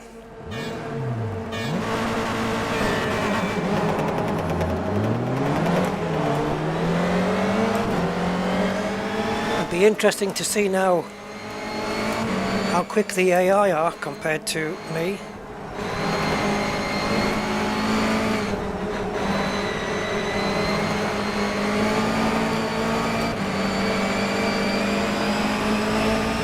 It's not wet enough for rain to be sprayed up off the back of the car.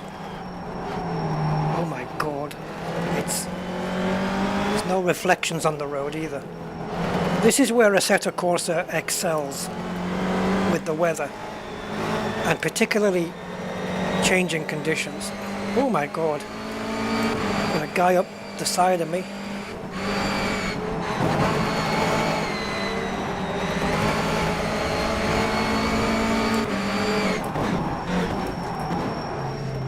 I should have turned the spotter on. The guy that tells me that there's a vehicle on my right and all that stuff. Yeah, they're too quick for me at the moment. And I need new wipers. Oh my God, come on guys, what the flip?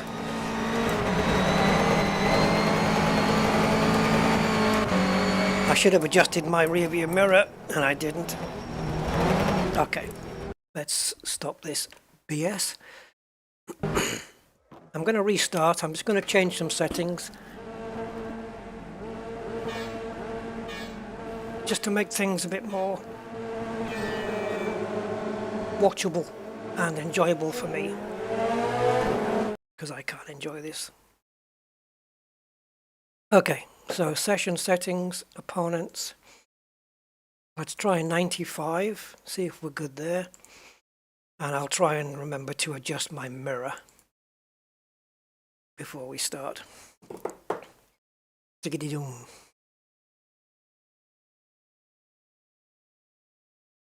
This track has been in R-Factor since the first version, R-Factor 1. And I always loved it. It's just such a cool track.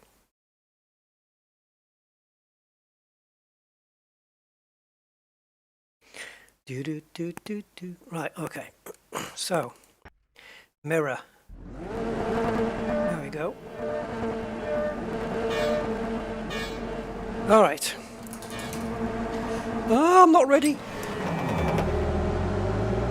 Oh. I didn't have my specs on. I had to pick them up. That's cost me. I couldn't grasp them in my hand. Where's the rain? Oh my god, I should have changed the aggressiveness as well. Am I on wet tires? I don't know what the hell's going on now. I thought the weather and all the settings should stay the same.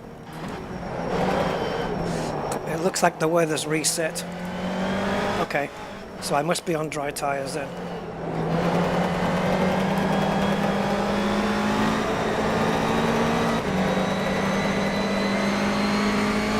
Yeah, they're still quicker. It's very dependent, I think, on which cars you're in, and also I think the track as well. Like, I don't know, you can put a certain AI strength setting for one car track combination, and then you'll find it's completely out for another one. Oh great, and I'm on dry tires. Absolutely brilliant. This is not going to help.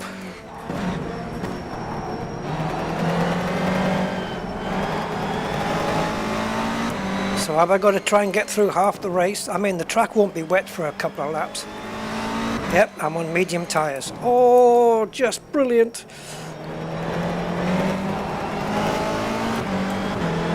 But what are they on? What are they on? Are they on wet tires?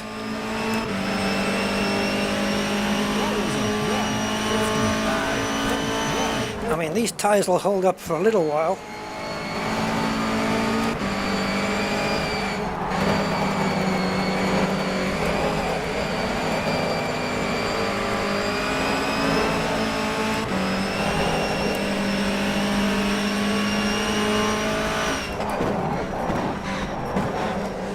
I still feel the grip under braking, so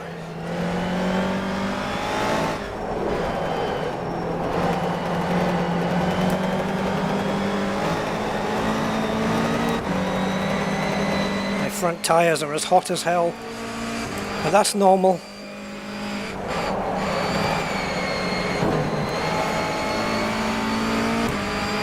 Go on, Rusty. Yes.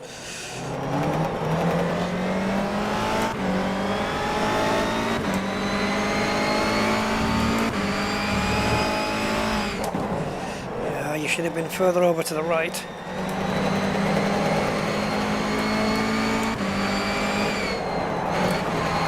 Woo! Slidey! And I love it. My, what do you call it? What do you call it? Not my elbow, but the inside bit. It's on my right arm is in pain right now. Ouch.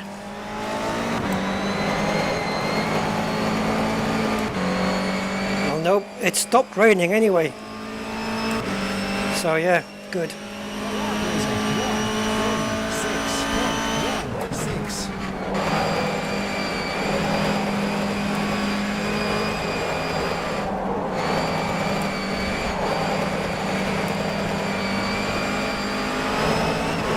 That car just downshifted because its exhaust flashed. Oh, thanks a lot, you son of a... Oh, this is... Right. I'm going to get my little pet hate about R-Factor out the way now. I don't know whether it's genuine physics, but whenever you spin off in R-Factor, 9 times out of 10, you will always end up facing the wrong way or needing to reverse. Like there's never a...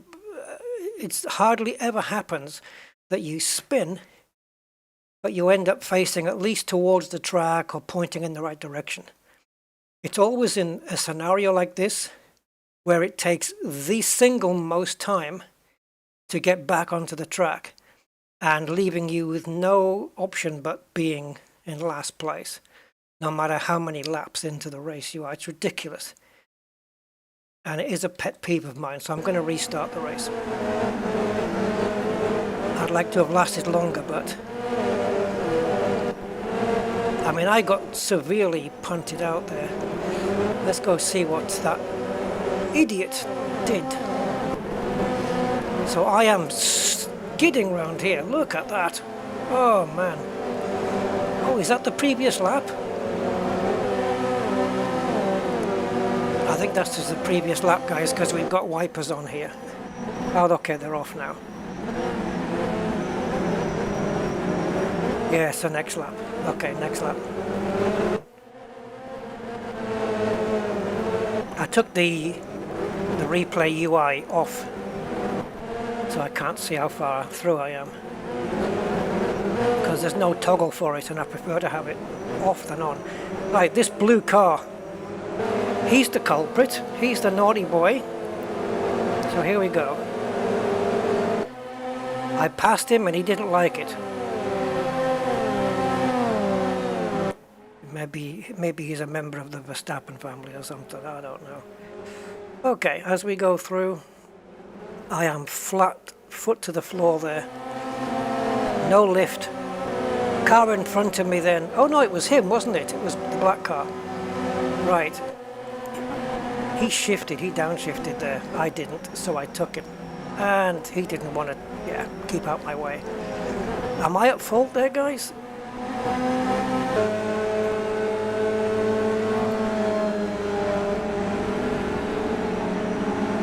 So I'm overtaking. He should give me room.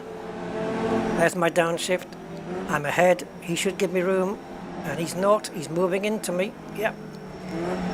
Yep. Tried to turn into the corner even though I was there.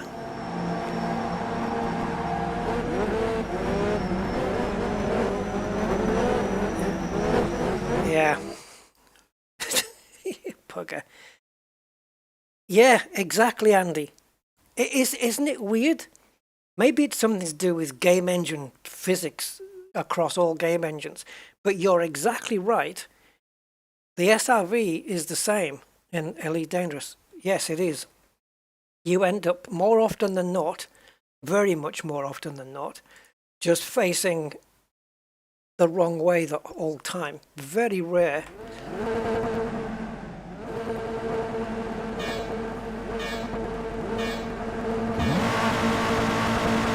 Oh, I don't know how wet the track is. I guess I'm going to find out. What the hell? What's going on? Why was I in second? Does the game... Oh, the rain's coming down hard, man. Does the game go into first on its own? It does. No wonder I'm going off in second. The game is selecting first gear for me. When did this start? I don't know what tyres you guys are on.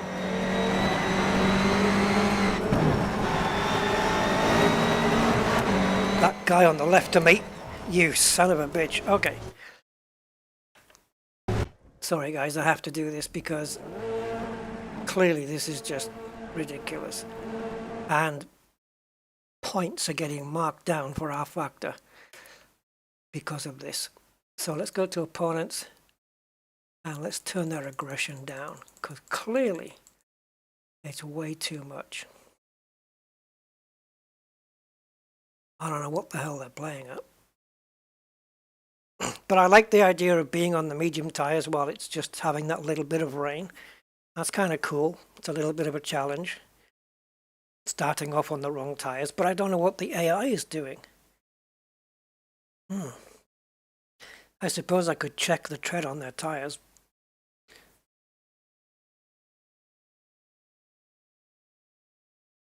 But then I'm assuming that we're running slicks in the dry. I don't think that's the case, is it?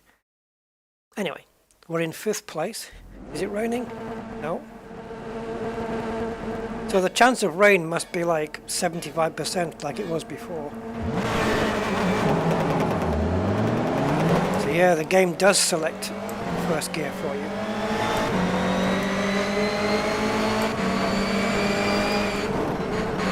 No brakes through there, just lift off and coast. Trying to be a little bit cautious on the first lap.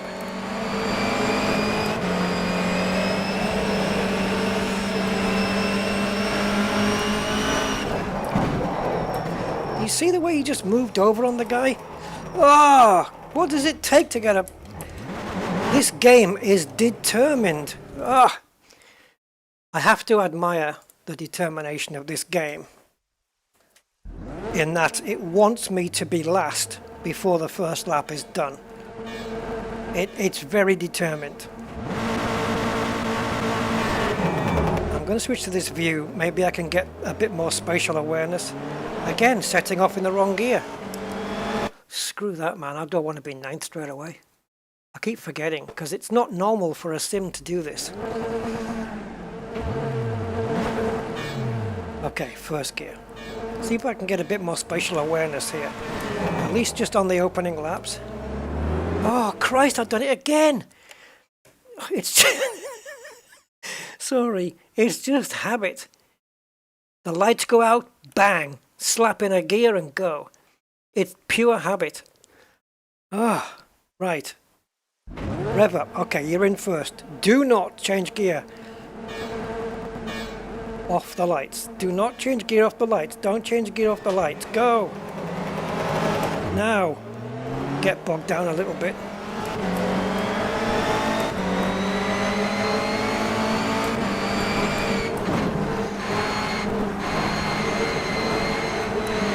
Come on, you're too slow, boy.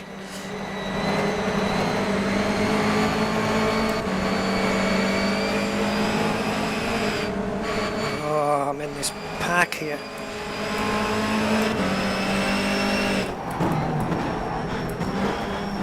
I've got a guy coming up the inside there. Know when to back off, boy. Not me, the guy that was about to pass. I need one of those spotters. Clear right. Still there, still there. One of those. I think this game has it, but I must have it turned off.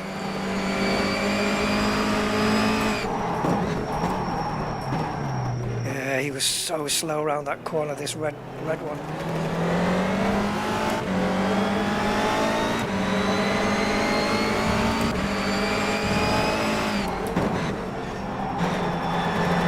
Just let the car coast around there. Feather the throttle there. Sorry, mate, but you're just too slow there.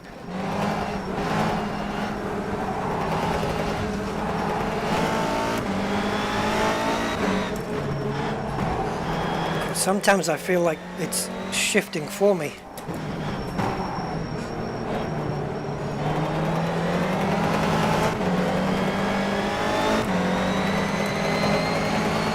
The problem with being in this mode is I can't tell what the weather's doing based on my wipers.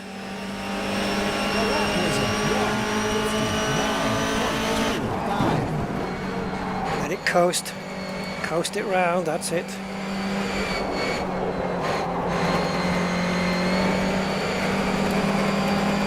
Now we're getting some rain spray coming up. And you can see the wheel tracks. Oh God, it's too wet. Okay, so what's happened there, apart from the fact that it was wet and I slid off on the dry tyres, that's the game now saying, well, if I can't throw you off and make you last after one lap, I'll do it on the next one. That's all that's going on there. Oh, shit.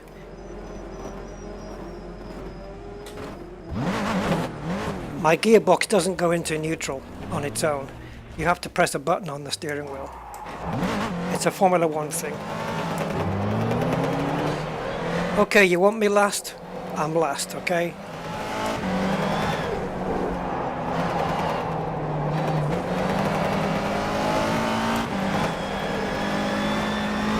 12 seconds behind. What's the point now? What is the point? There's no point racing anymore, is there? Because we know what the result's going to be. It's like a practice session from now on. Come on! Jesus, I had to press restart race 4 times. Okay. Shit. Okay, some sims like Assetto Corsa will allow you to go into the setup here before the race starts.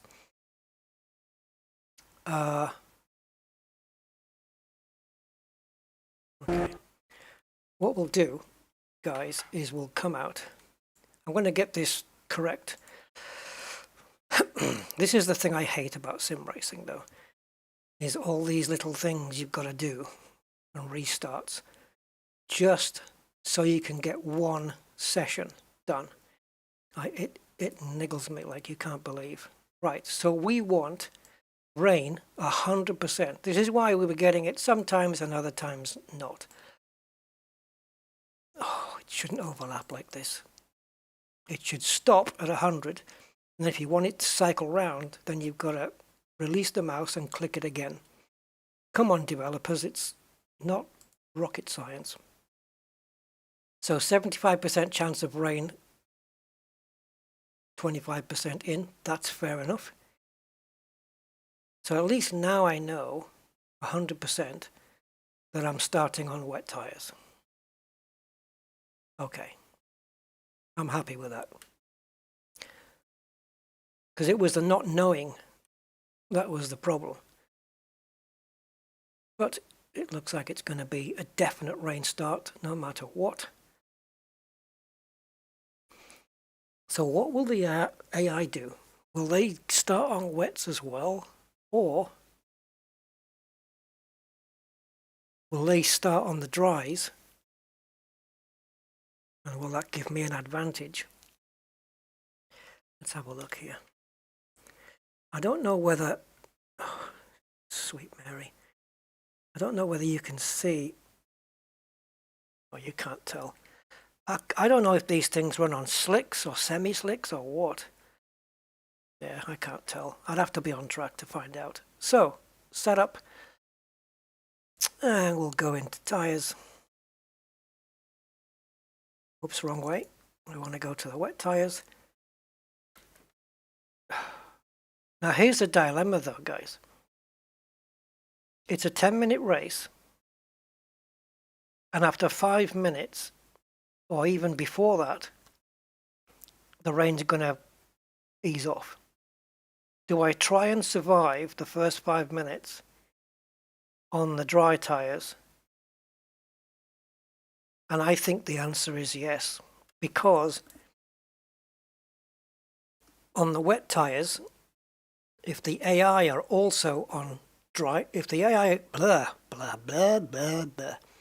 if the AI start on dry tyres and I go to wet, I won't have enough of an advantage over 5 minutes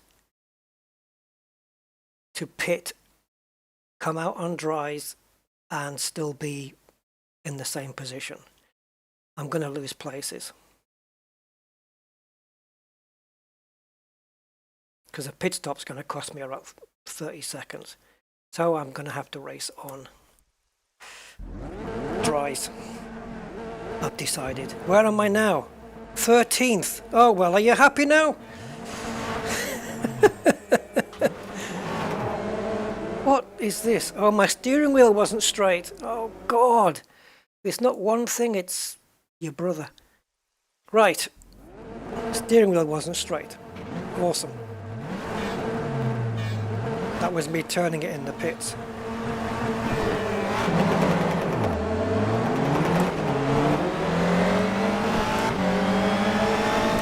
Oh, I should have turned the spotter on.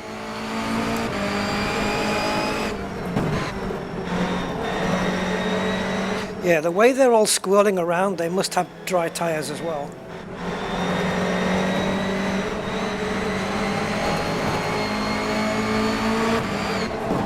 Jesus, at the back of the train here. I'm going to need to get very aggressive if I want to make up any places. I don't even know if I'll make the top 10. Assuming I don't get shunted.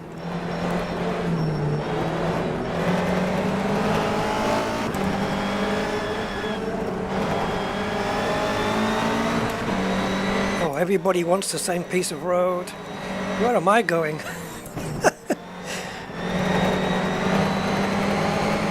Oh, I got a great run off that corner. Oh, heavy braking on dry tires in the rain. Awesome. Okay, we made it, what, 3 places?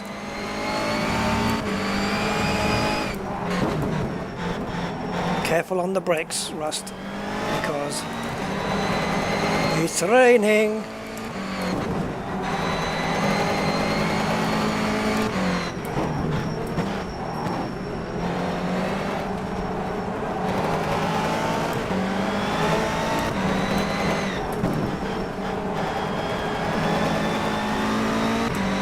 Oh, God, I wasn't expecting everyone to brake so early.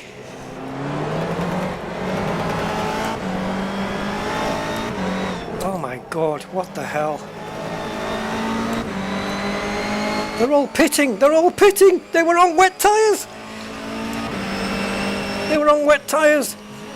Oh my God! You son of a bitch! I got hit. You bastards! I had a huge advantage. Well, I probably still do. That spin was certainly quicker than a pit stop.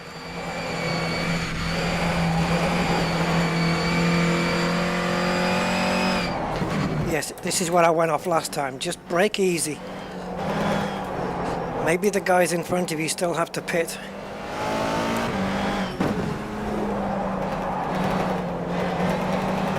Come on, Rusty, you can catch him. I think I've only got to pass a couple of cars, because the rest are going to... Oh, maybe they don't. If they leave their pit stop for a lap later, it might stop raining, and they'll decide to stay out, in which case... I don't know. That took me by surprise, them pitting like that. Oh, it's slippy! I thought I wasn't going to make that corner.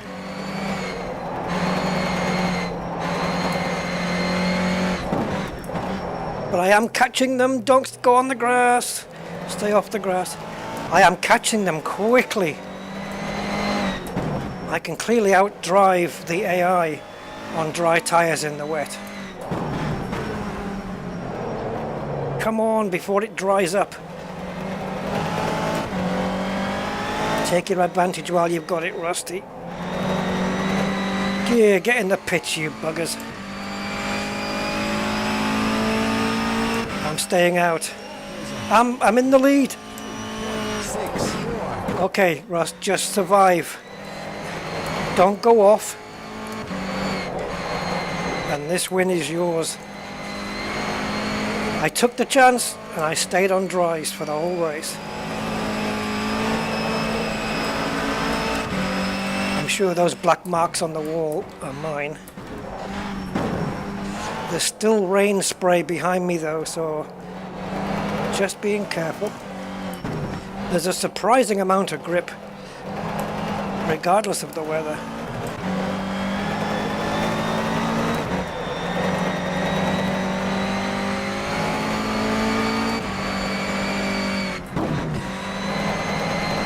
Sorry Gumbo, I'll have to read your comment a bit later.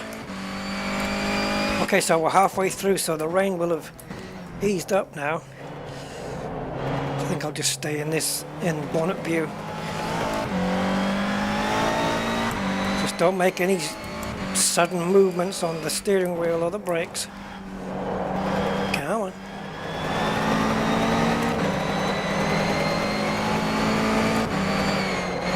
Yeah, that felt grippier through there last time than the previous lap. I can't believe all the cars were on wets. Nobody took a chance. Hee hee.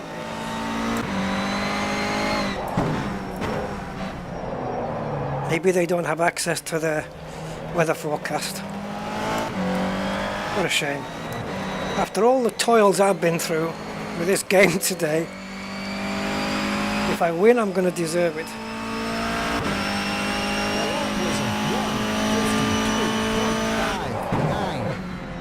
Yeah, don't brake too late.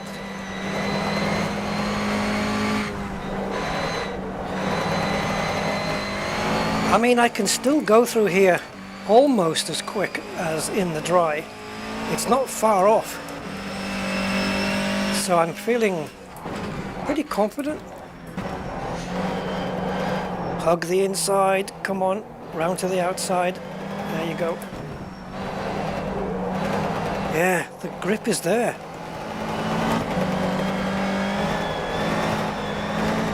I've got a 20-second lead right now.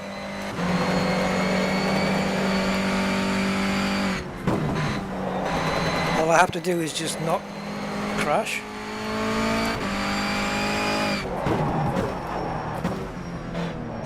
There's the tyre temperatures. The front ones are obviously hot. The rear ones are actually quite cold. But it's okay.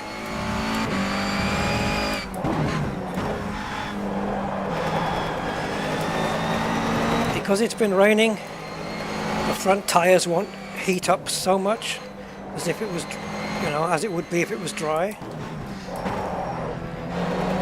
So they'll last a bit longer, so we'll be good.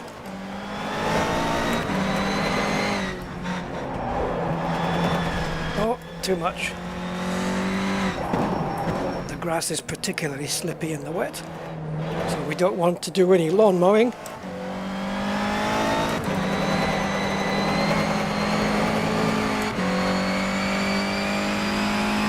We're a second quicker on this lap.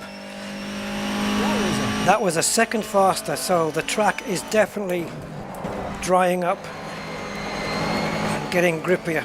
So I might be quicker on this lap even more. You can see the delta time at the top of the screen. I'm already nearly half a second quicker.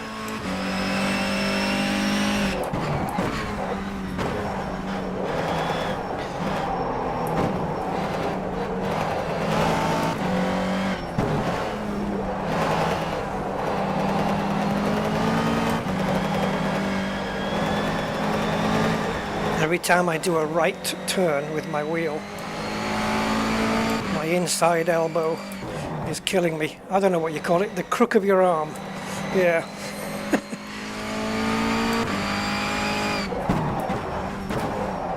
Go on, tight turn, tight in. Oh, I ran too wide. That was good though.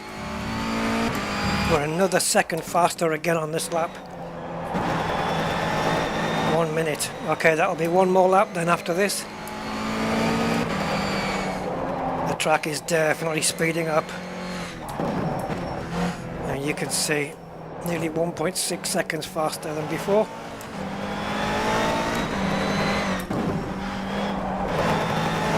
Much more grip there.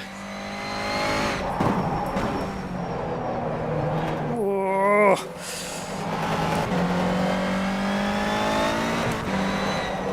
Force feedback still being a bit strange. Yep, coming up to, well, almost 2 seconds quicker again. Now, will we go quicker even again? Even.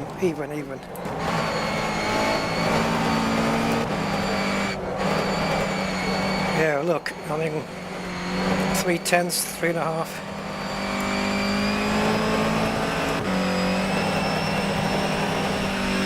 That's it, no more time remaining. This is the last lap. Tyres are getting hotter now, but we are half a second up quicker again.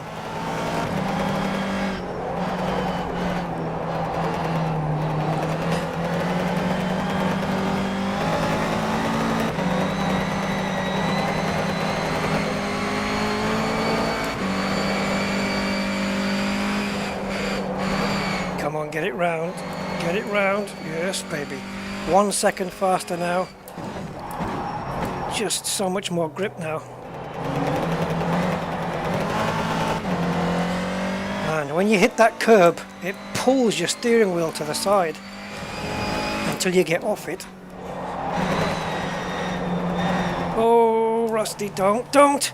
You always do that. Oh well, 2 seconds slower now. That would have been a fastest lap again. I'm not worried about losing the lead now. I'm too far in front.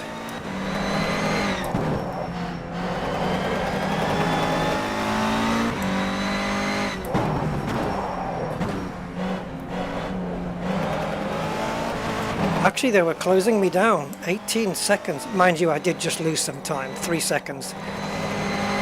Bearing in mind I would have been quicker, so 3.5 seconds I would have lost. So yeah, I was quicker. Oh, brother. Well, my body temperature is certainly raised. Woof. Sheesh and sheesh and sheesh. Finally got through a race without being smashed. I'm not going to bother coming round into the pits.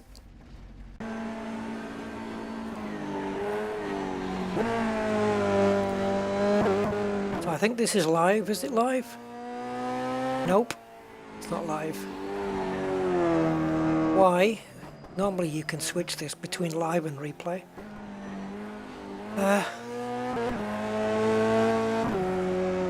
Oh, let's have a look at the results anyway. So the fastest lap I did was a 49.7. Fastest lap AI, well, this guy was a 50.2, so I was half a second quicker. But I'm putting that down to, I don't know. Obviously he did this on, this guy did this on brand new dry tires. Mine would have been 5 minutes old by then, which isn't much. So if we go back, it should save the session. Gumbo, understand now why digital sports are really starting to attract corporate. Yeah, they've been doing it. I mean, I know you see it now a lot with some of the F1 drivers. But I think, you know, sim racing's been around for a long time. I've been doing sim racing for, I don't know, I would say maybe 25, 30 years, 25 years plus. And I did spend time in a racing league where my team did win one of the championships. So that was kind of nice. Yeah, so that was cool. Look at the replay, 26 megabytes. Because all it stores is data. It's just the positioning of the cars. That's all it is. Lovely small replays. They don't take up any room. This is the entire race. I'm not going to play it all. I just want to see the beginning and those suckers all pitting. Yeah. Yeah, racing sim setups can cost thousands, you know. You regularly see on Facebook there's a group called Sim Racing Gear for Sale and Wanted, I think. And people are selling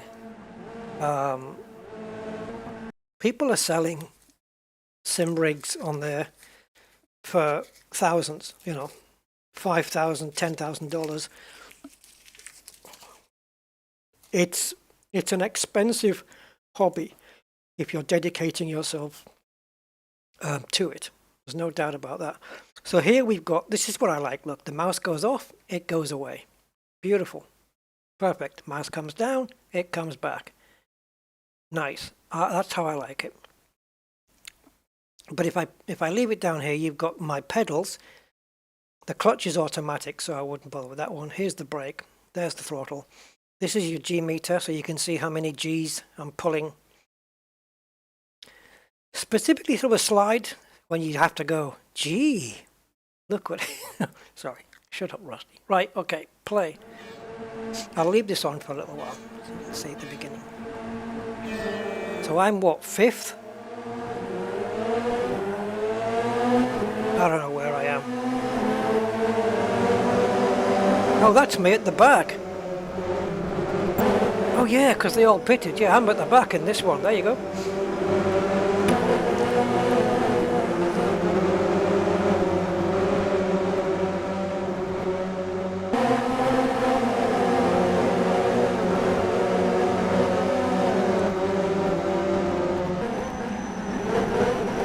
Frame rates are a little bit stuttery there. It's strange.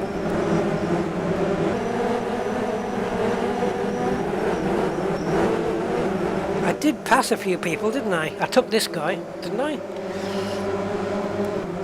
Wow, stuttery. Yeah, I did. No, I haven't. Oh, here, it's here. I passed 3 cars here, I think. That's one of them. Then the blue one tries to edge me out, fails. You see how he braked? That's all to do with the aggression setting. Maybe that's too much. I have to maybe bring it up a little bit.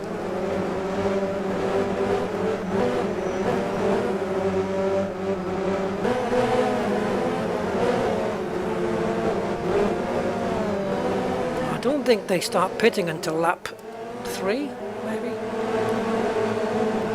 Why are we stuttering, man?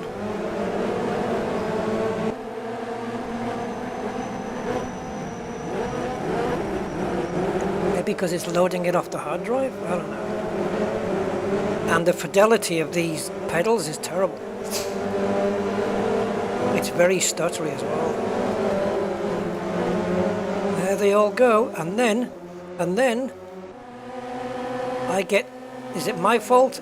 Yeah, kinda. Yeah, that was my fault. Yeah, I didn't know he was there. Yeah, that was completely down to me. I'll hold my hand up there. Yeah, I essentially pushed the guy off. And yet he was the one on the grass, but I was the one that crashed. How does that work?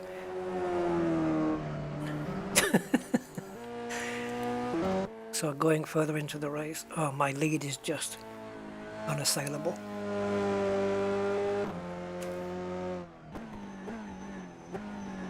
Yeah. I like this. I like all the info just coming in on the mouse. That's kind of cool.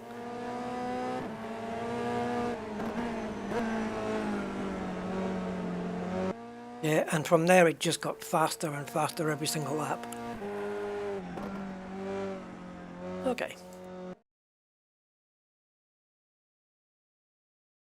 So one of the sims that a lot of the you get some motoring celebrities play is apart from iRacing is also I believe they play Assetto Corsa. But let's load that up. We'll do a race there. Because I still got to do an Elite Dangerous stream later with a bit of luck.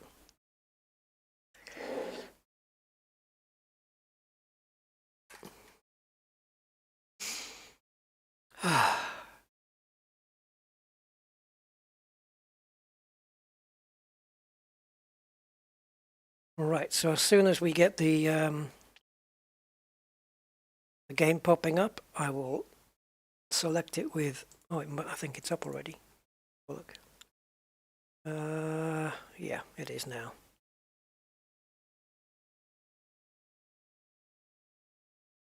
This is going to be something now because this is normally my go-to sim, but I have to adjust my muscle memory that this is not R-Factor 2 now. Because switching from sim to sim like this, you have to get used to the one you're into now. It takes a little while to adjust.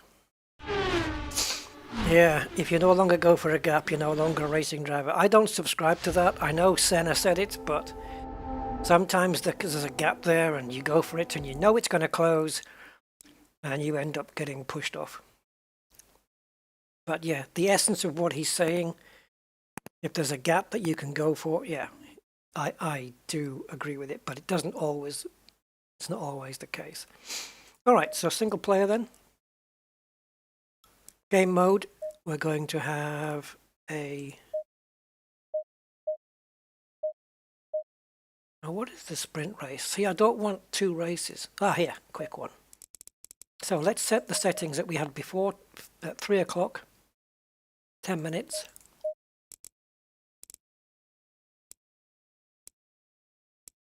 I don't know whether that's right for this sim. I'll have to find out. Or this. Let's do the same amount of cars, 15. Now, the track.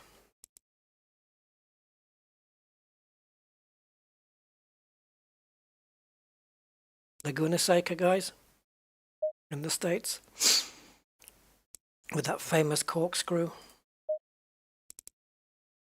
Now, what do I want to drive? And go back, what class am I going to drive? GT4, the 2021 Blank Paint GT World Challenge. Open Series means I can just drive with any car, no matter what the class is. British GT Championship, Intercontinental GTs. Let's hit 2021 then. And we can choose any of these. So there's 2 Aston Martins here. One's got a V8, one's got a V12. This one is old. This is a 2019. We've got the Audi R8, Bentley Continental, the tank, BMW M4 and M6.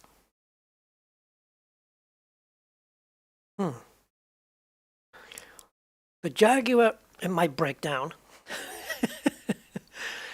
But it does look cool. This is the livery I had on my cars when I was sim racing in the league.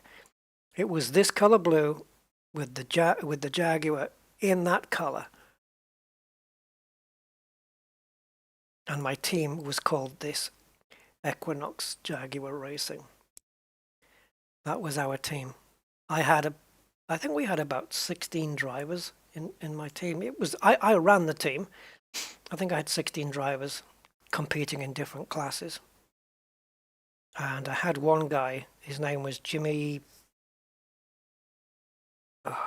not Broadbent, Jimmy Bjork.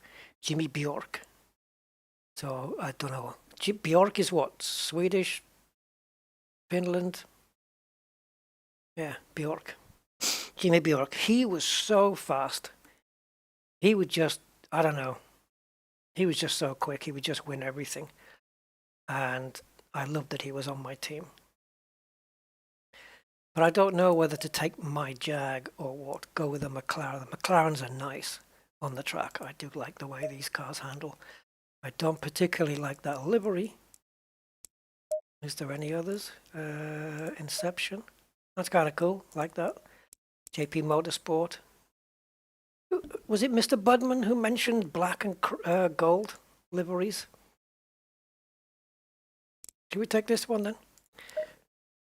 So, McLaren 720S GT3 Laguna Seca Raceway weather. Well, we have dynamic weather, 24% chance of variability. So, I don't know what's going to happen. Random weather. Okay, let's put that on. I think you've got to go to custom.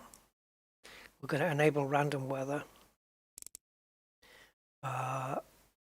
If I click this, then it's going to probably put a percentage of wetness, which means we won't be starting in the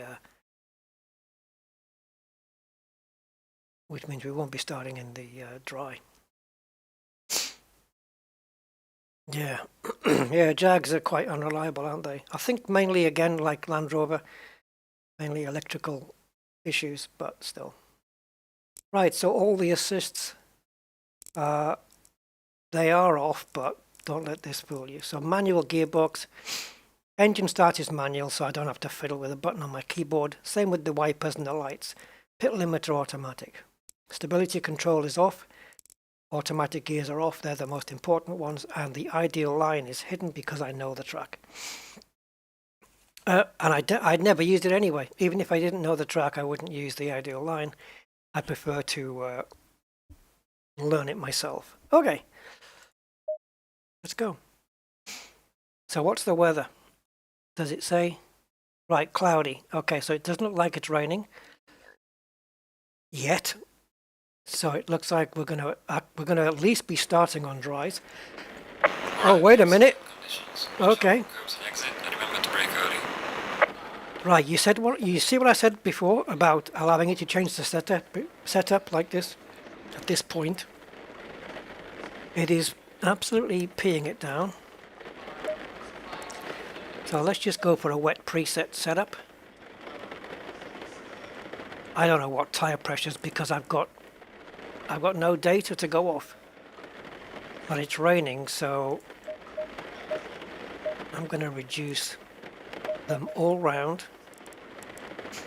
Just a little. I'm going to go to 27.1s all round. I don't know if that's right, but I just want them reduced a little. Just to put a little bit more rubber on that road. Because you certainly don't want the pressures too high in the wet. That wouldn't be good.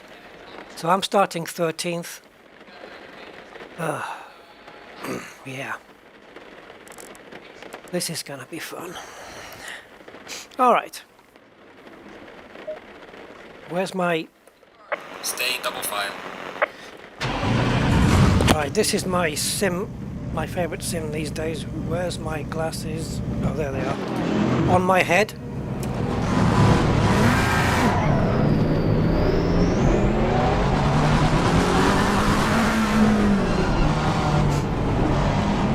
I wonder if these guys are all on wet tyres. See, you can see the rain, look, underneath the tyres already. Why are we... Oh, of course, it's a rolling start. Okay.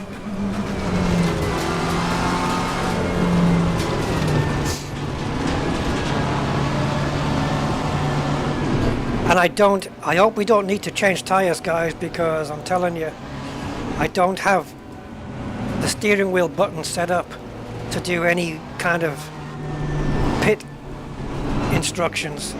I got nothing. And I haven't done a pit strategy either. So if the rain stops during the race, I'm screwed. Totally.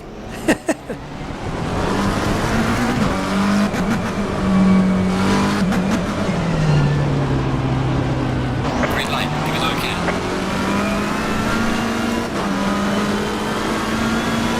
When it's heavy rain in this game, you will not... The visibility will be very bad.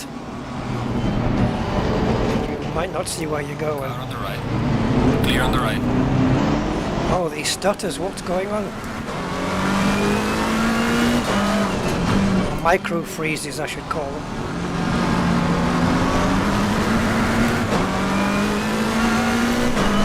Clearly, this is the best looking sim out there for me, and most accurate in terms of tracks and cars, car physics.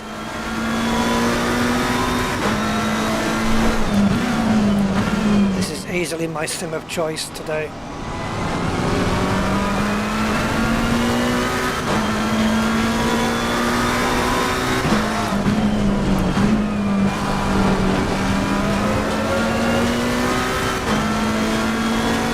This is where it gets dodgy.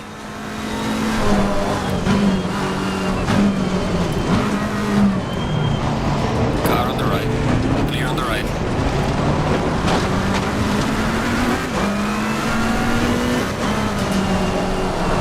Car on the left. Clear on the I left. lost all grip there, but I must still manage to overtake him. I don't know how. See the car spray hitting the windscreen? Oh! I had to use him as brakes. Sorry.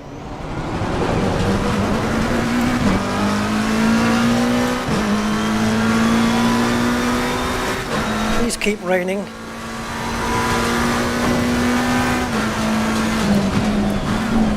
I can't put dry tyres on. I don't have a pit menu. I know, I should set it up, but yeah. Hopefully for 10 minutes it can just stay raining. And even if the rain stops, for these last 8 minutes or less, the track should still stay wet.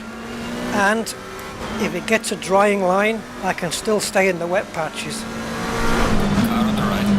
Clear on the right. So I should be okay to finish the race on these tyres. If it stops raining now.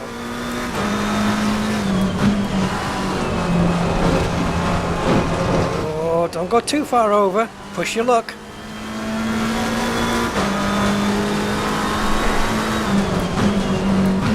Car on the right. Clear on the right. Let him go. Let him go. Yeah, I passed one car. Car on the left. Clear on the left. How do I keep doing that? That's twice I've overtaken around the outside there.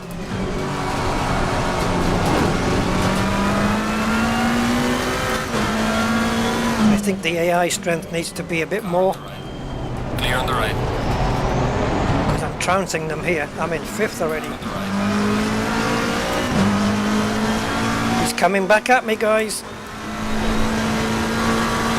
I've got him. Clear on the right.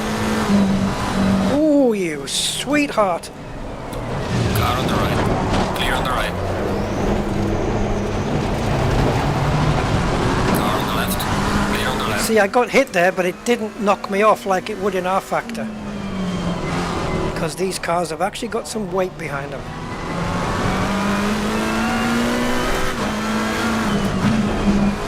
Did I lose any places going off there? I'm still 5th.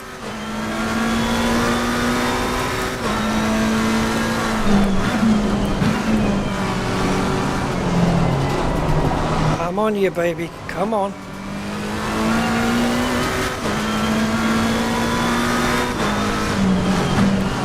Just stay up behind him. Don't go off the track, Rusty. Jesus.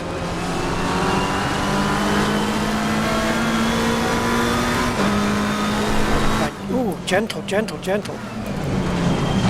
Car on the right. Clear on the right.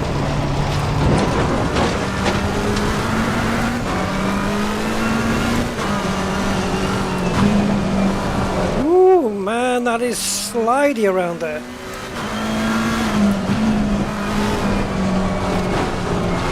The graphics of the wet track just is brilliant.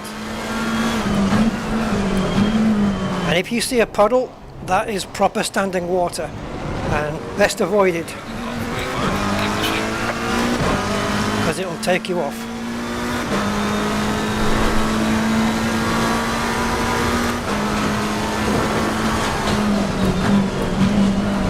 I'm trying to be so gentle on the brakes and the steering. Just be smooth, everything smooth.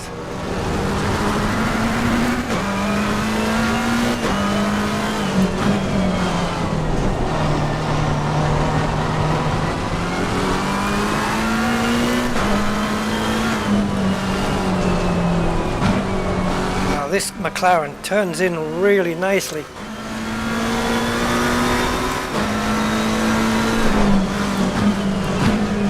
Braking quite early on these corners.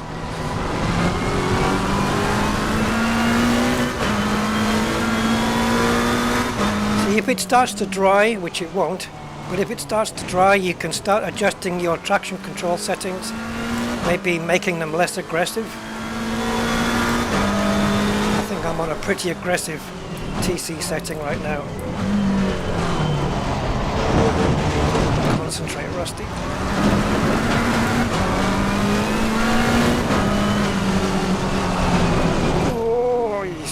Sweetness.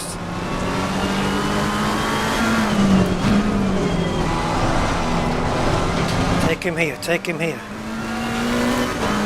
Can you see where you're going? I can't even tell when he's braking because of this rain spray. I normally let him brake and then I brake a few meters later and see if I can get through, but the rain's getting worse because I can't even see him.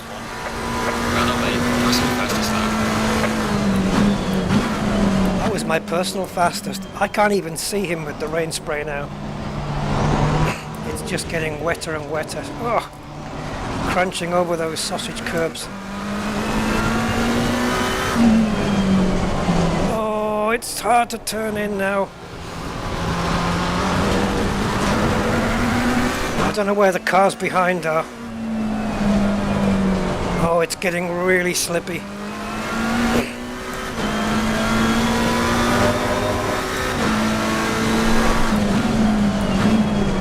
Come on, Rusty, get it back together again.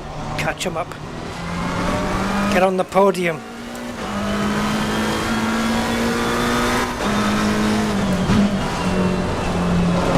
Oh, nice. That was good. That was such a good exit.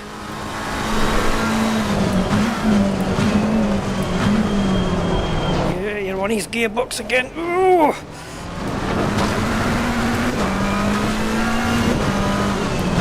I can't gauge where he is because it's just spray.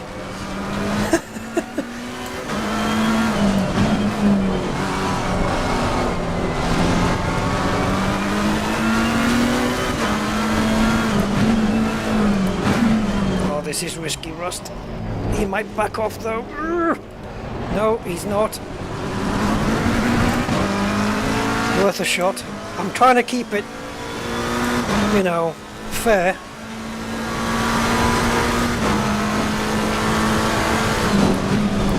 I just braked a lot later there and thought, well, it's either going to work or it isn't. Ooh! He's coming back at me, is he? Oh, God, this is... Come on, car, get round. Oh, my God. I got so little grip there. He's right on my gearbox. Ugh.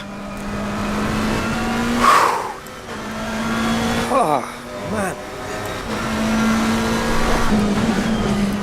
I think we can all see the difference between this sim and the previous two, right? This is so much more immersive, involved, real. Oh, jeez. I think first place guy is so far ahead. What is he, 9.5 seconds ahead? Up to second place. First place is unattainable. Second, well, I've got to do it in the next few corners. I can't see a damn thing. The only place I can get second place is on this last corner. Got too much slide. No, last corner this is. Has finished the race. Come on.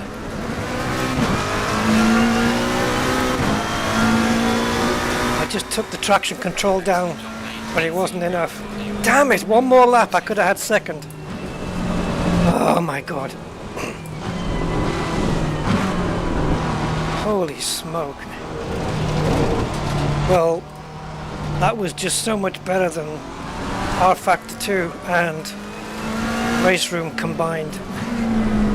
What an and you can do this all in VR as well. It's crazy.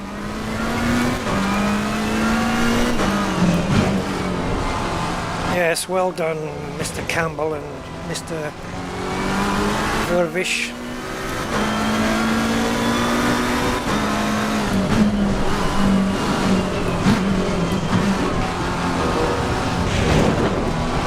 So glad it stayed raining.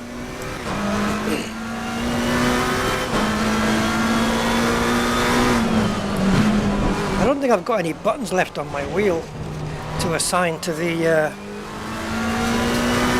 pit menu.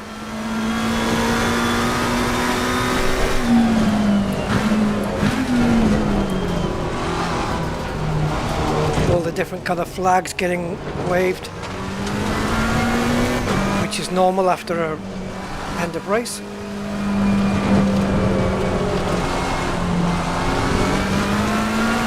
There's the leader. Obviously he's slowed down though.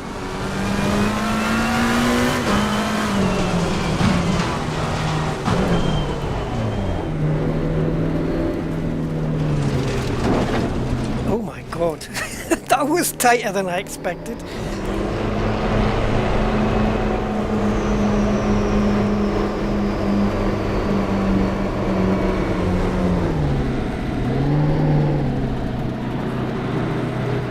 Oh wow. Yeah, lucky 13 Razor. Turns out that wasn't too bad. I gained 10 places. I mean, obviously the AI needs to be made quicker, but see, what did you guys think of that one compared to the other two sims? This one is so much more ahead, and the car, all the data from all the cars, the car's physics, geometries, and the way that the traction control and engine mappings is all done, it's all taken directly from the manufacturers, so it is true to real world. And every track, I believe, every track in this sim is laser scanned. So if there's a bump in the road somewhere, you can be sure it's on the real track.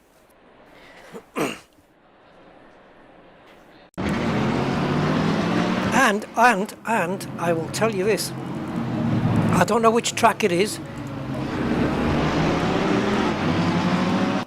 I don't know which track it is, guys, but there's a track that has, on the side of the track, near one of the walls, there is a drainage system.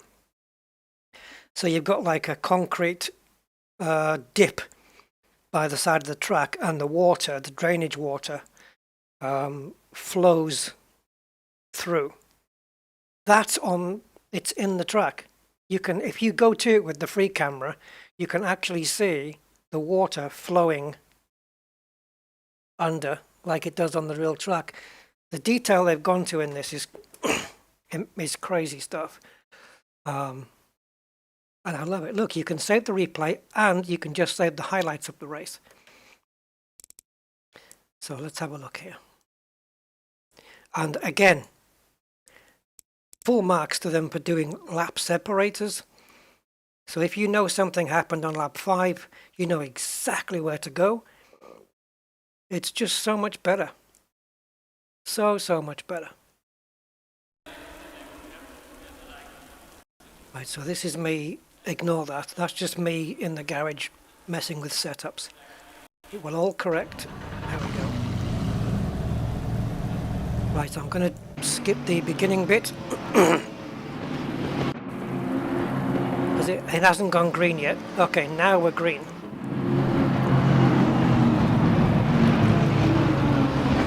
Are we? No, now we are. Here we go. Now we're racing.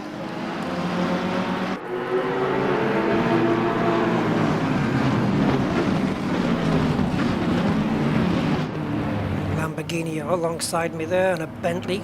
No, AMG, sorry. And there's the that's the Aston. Is that the Aston? Jesus, I can't even tell anymore. Let me get a proper look. Yeah, it's a Bentley. Okay. This one, the white one. Bentley. Oh yeah, nasty.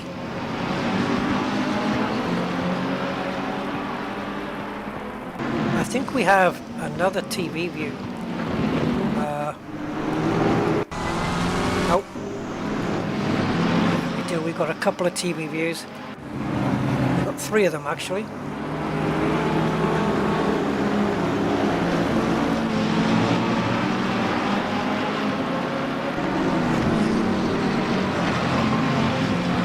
Into the corkscrew.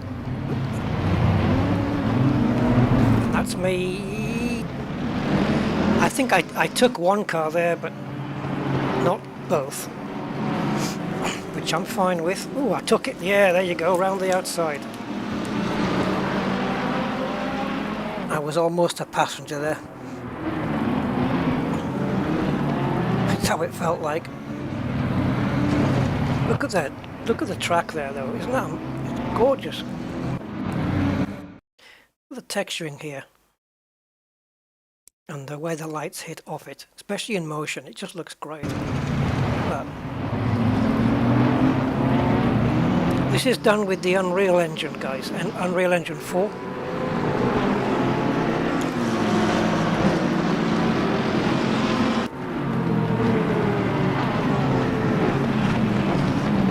car feels so good though. They all feel different. Like the Porsche and the BMW, the Bentley, they're all going to feel different and behave different.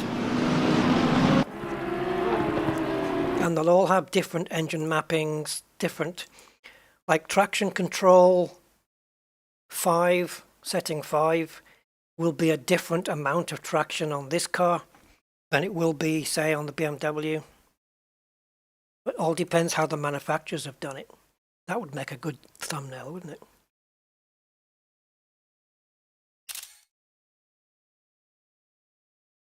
Let me do this. There you go.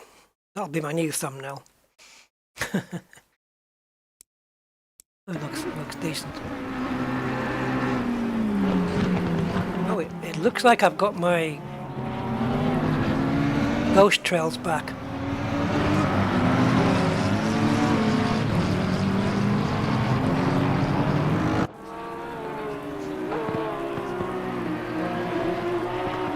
Okay. Look at this with the wheels out. Yeah, I'm up for another one.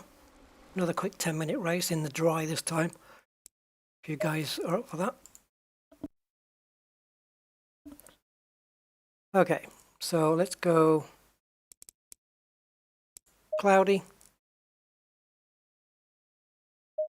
And we'll pick a different... Oh, I'll tell you what we'll do. Opponent skill. Let's knock it up to... Let's go 93. Go take it up in small steps until you get your thing. But again, it depends. Like, in Silverstone, I'm going to be quick because I know the track with my eyes closed. Mount Panorama, I pretty much know it, but I'm not going to be that quick through it. Donington Park, the same. I know the layout, but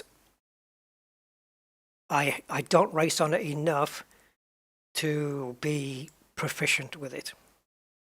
Imola, yes, because it's a Formula 1 track, basically. I've spent a lot of time on the F1 tracks. Hungaroring is Hungary, that's Formula 1. Very tight and twisty. Maybe we can try that one. Yeah, let's do Hungary ring. Hungary ring. And this time we'll switch to... Because it's a slower track, shall we go with slower cars? Shall we go GT4, maybe? Choose British. I don't know what's in the British GT Championship. What do we have? Oh, GT3 cars and GT4s. Okay. Yeah, no, let's go GT4. That's one of my liveries. That needs deleting. It's horrible.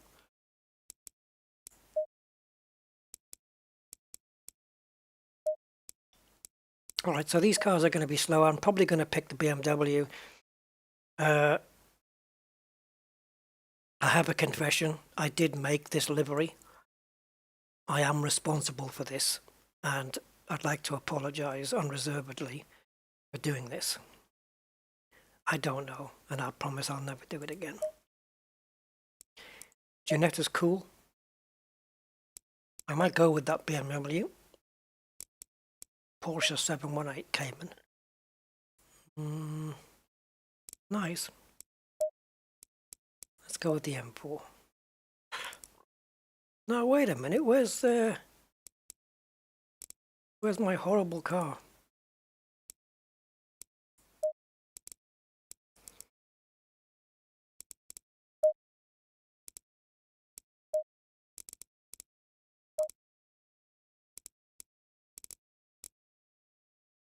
I'm sure we can make some nice changes to this.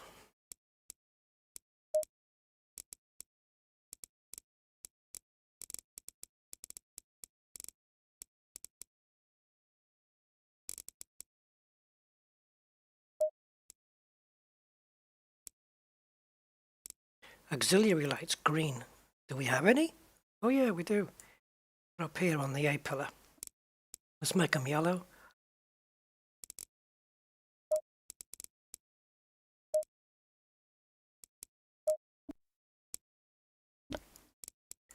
Okay, so we'll, oops, did that twice.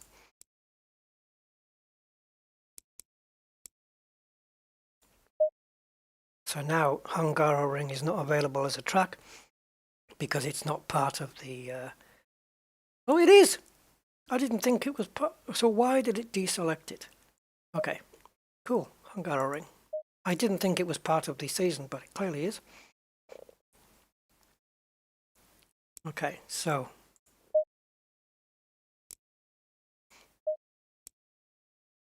"10 minutes, right?"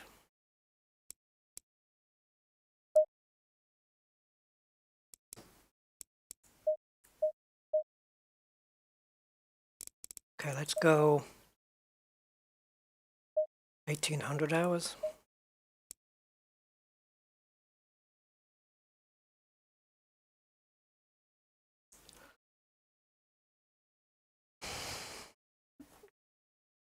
Let's see how this develops. It's been a while since I've raced on this track, but I can remember it. So default setup then. Stay double file.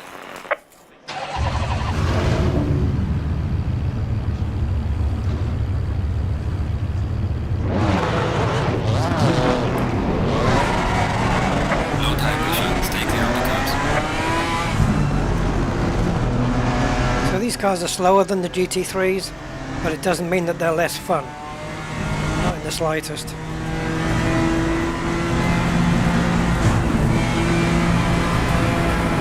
Green light, go, go, go.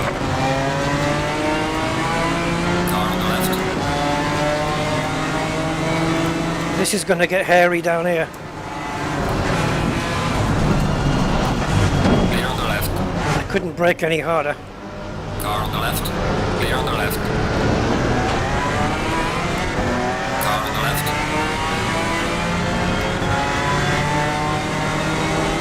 Clear on the left. Oh, I couldn't downshift. Too much. The car wouldn't let me downshift. Yeah. Would have put too many revs on the engine.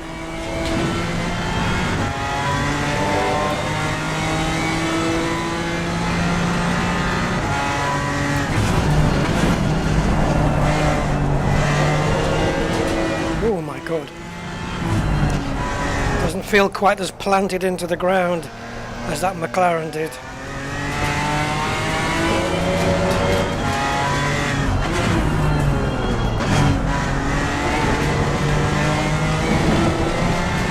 Wow, it's really oversteery. Oh my goodness. I thought I could have coasted round there. Clear on the right. Clearly I couldn't have coasted round there. This car just doesn't feel connected to the road like the McLaren did.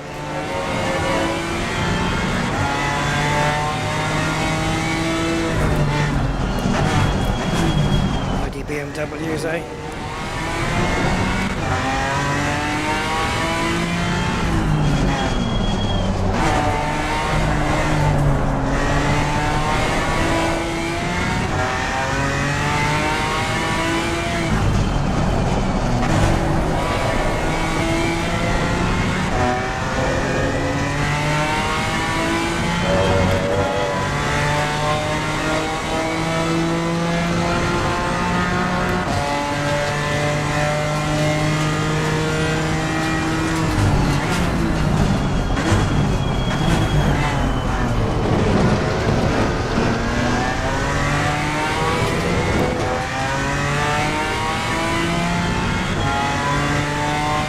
Hasn't got the best engine sound in the world. Where am I going? Man, well, the brake's not working. I was braking pretty hard there, but it was like it wasn't slowing down.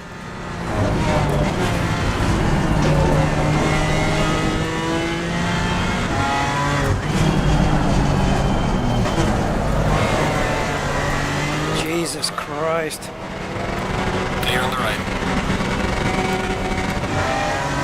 Car on the right. I'm fiddling with my... On the right. hang on. Fiddling with my traction control. My throat is so dry now.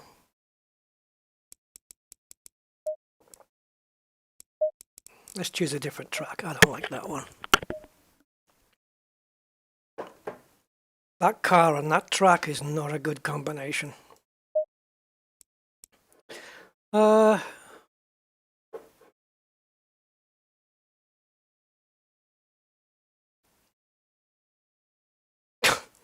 Imola would be interesting. Let's try that.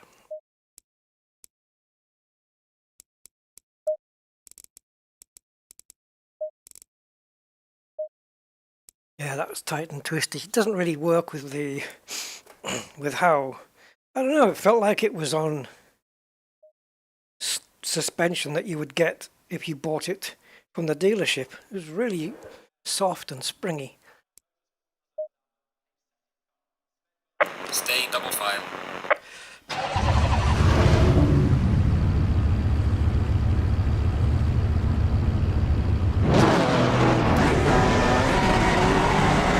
Low tire pressure, stay away from curbs.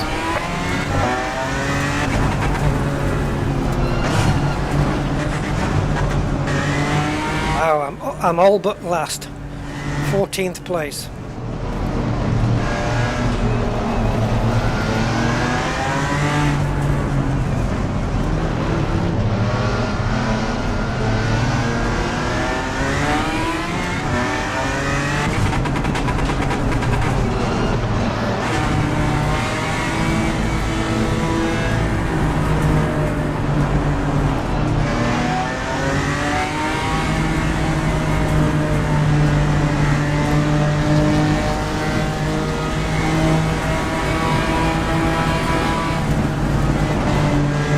Come on! Green light, go, go, go.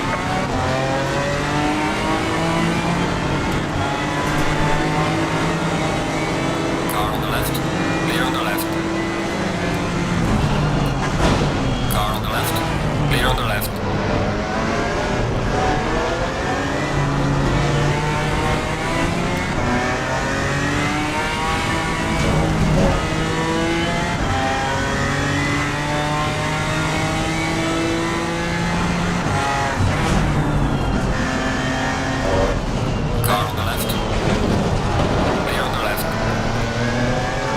That feels really weird.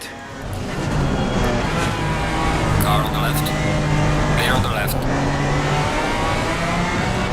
Car on the left. It needs more traction control, but if I put more in, it's going to slow me down off the corners. So I don't want to do that. So I'm just going to have to deal with it. Just be gentle on the throttle on the exit. Yeah, sorry, you have to hear me clear my throat, guys. I can't reach for the mute button. Clear on the right. Car on the right. Clear on the right.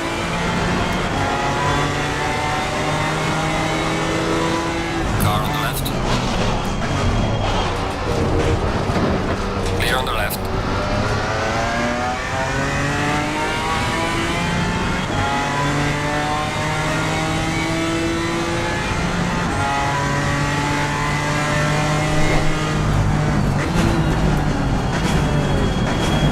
I don't like this corner.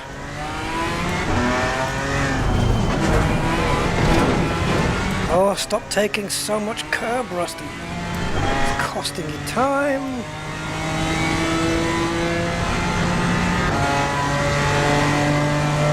So I'm 10th. Awesome.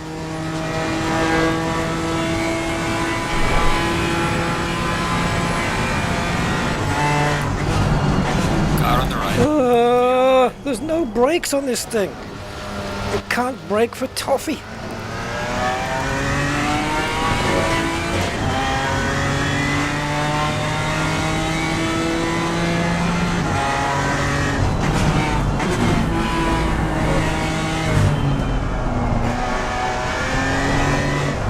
Really?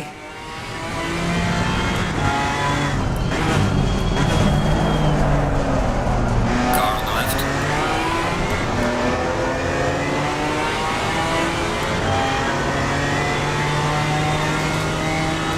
Clear on the left.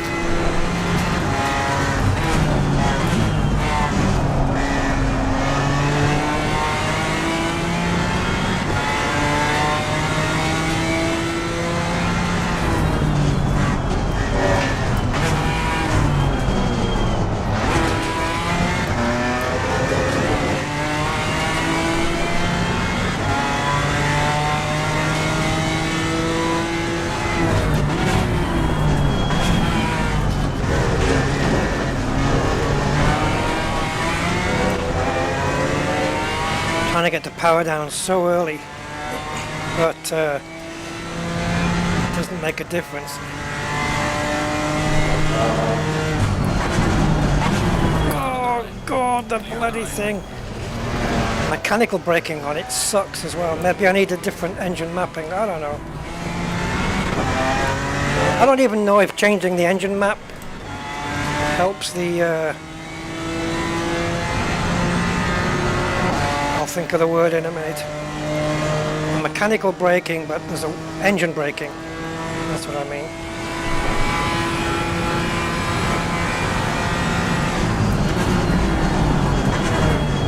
Car on the right. Clear on the right. Balls that one up, didn't I?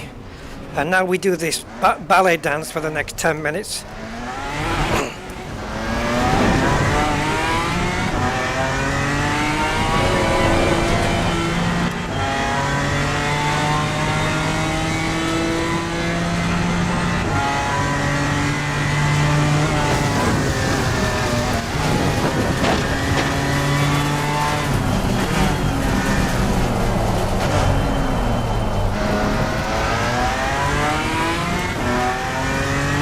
Right, I'm allowed 3 You're halfway through. Not over yet. track cuts. So I'm going to do another one.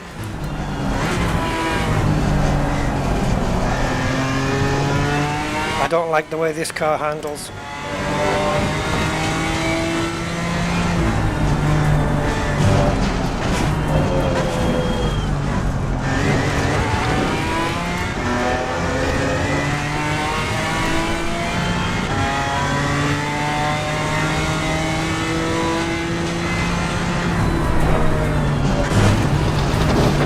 Now I could have overtaken you guys there, but I decided not to.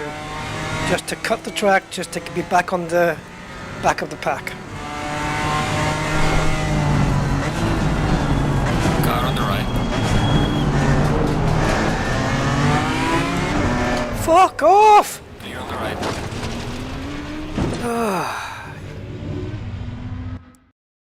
What a twat. That was... Where's the play button? This one, I guess? Yeah. What a twat that guy was.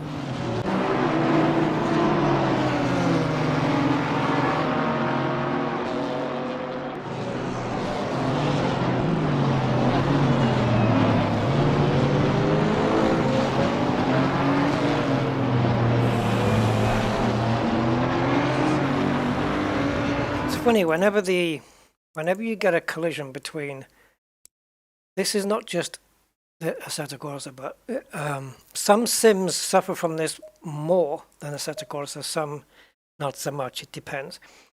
But when you have a collision with an AI car, 9 times out of 10, you're going to come off the worst.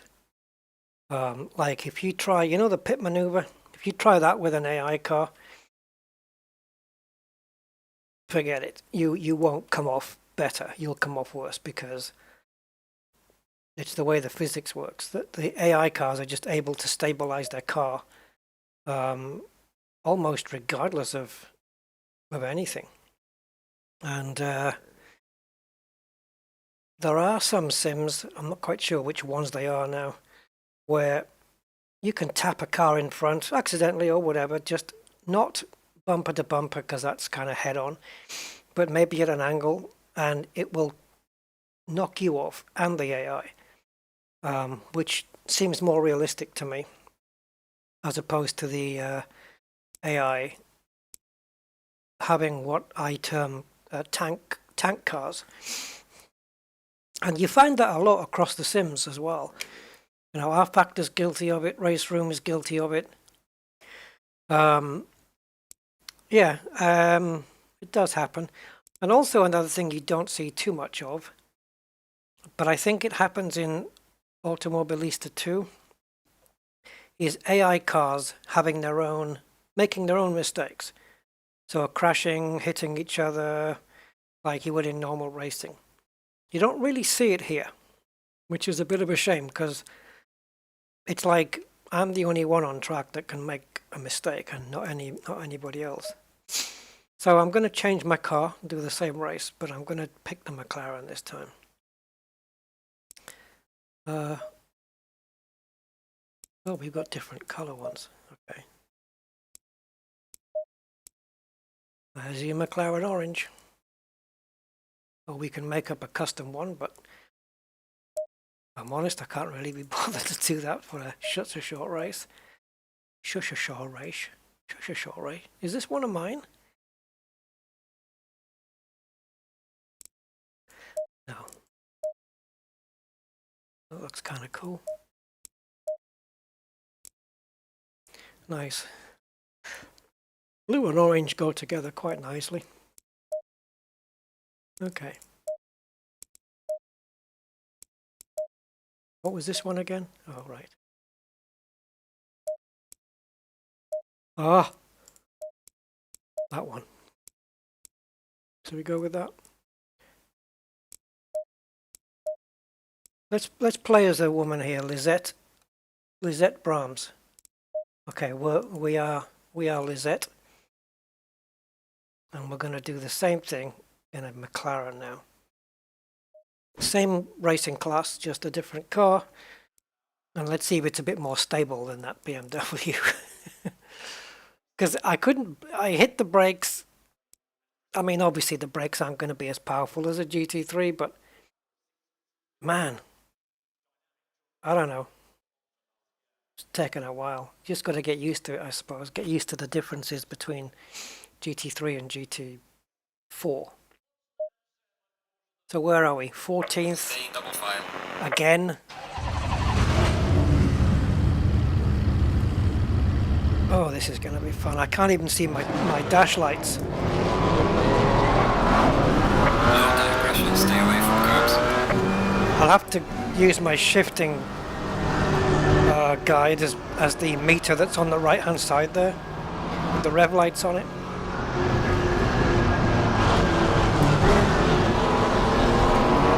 It turns in better. I wonder if it drives as well as its big brother.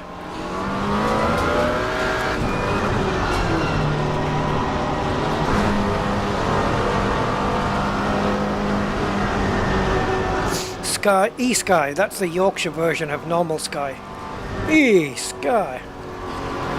Right, here we go.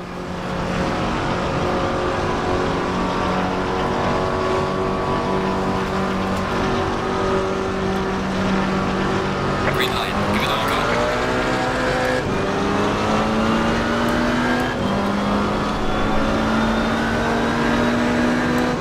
I'm going to have to use the engine noise as to tell me when to shift. Oh, what's going to happen through here? Jeez.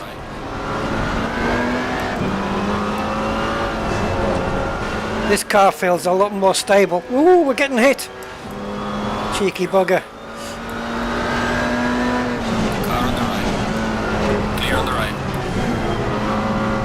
I have dispatched the cheeky bugger.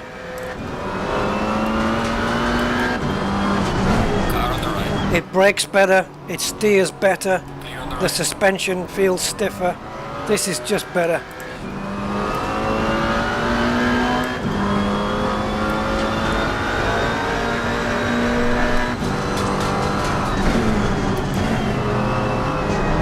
Not quite close enough to challenge him there.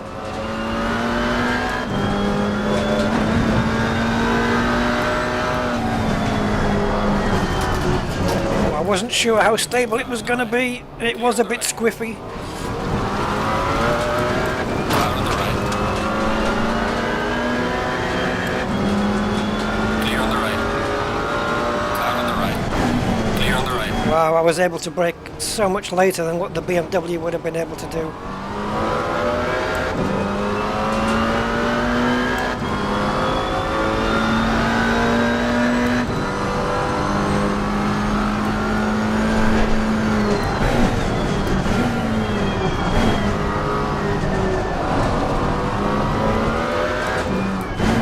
Definitely more compliant. Oh, again, I'm turning in too early. Bad habit.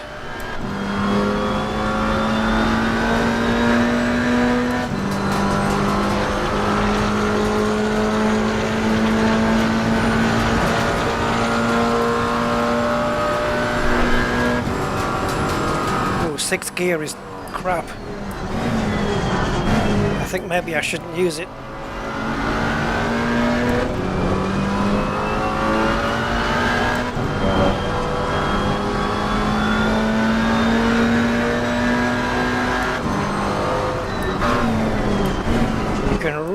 Really feel the difference between the McLaren and the BMW though.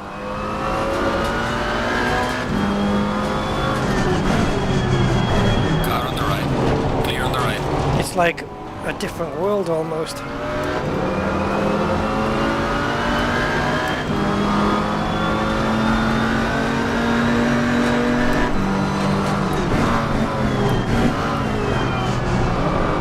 Yeah, I had to play cautious.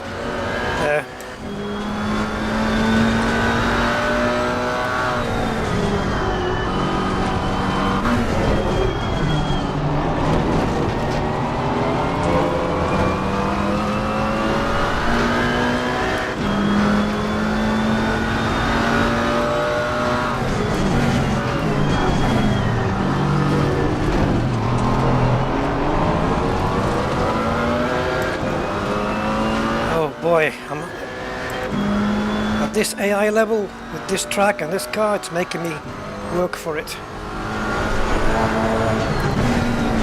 Car on the right. Clear on the right. Car on the left. Clear on the left. He wasn't going for the gap on the inside there, was he? That's ridiculous. I made sure it didn't exist. Silly boy. Come on, McLaren, push. Oh, sixth gear is no good. Oh! I knew I wasn't going to get slowed down.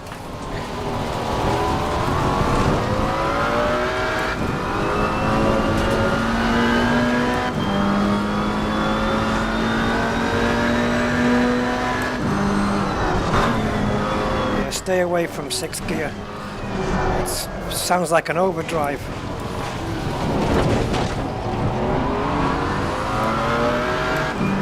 Car on the left. Clear on the left. Car Tires are all dirty. Clear on the left.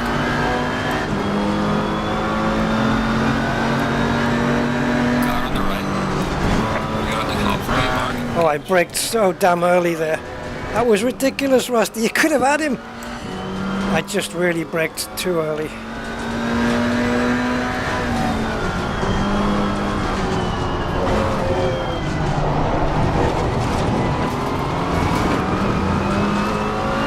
Ah, what a silly mistake.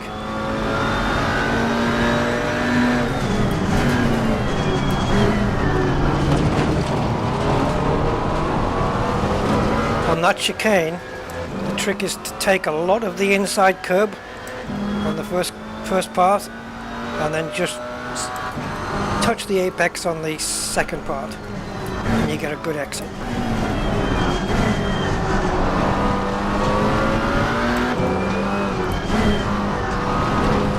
Again, turning in too early over those curbs. I don't know why I do it.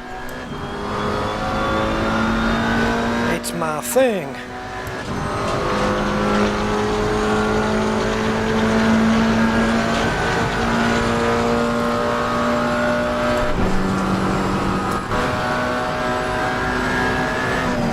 Oh, I forgot to brake again. Right, screw it, I'm having this one. I made a mistake, but I'm not going to pay for it that time. I'll have it on credit.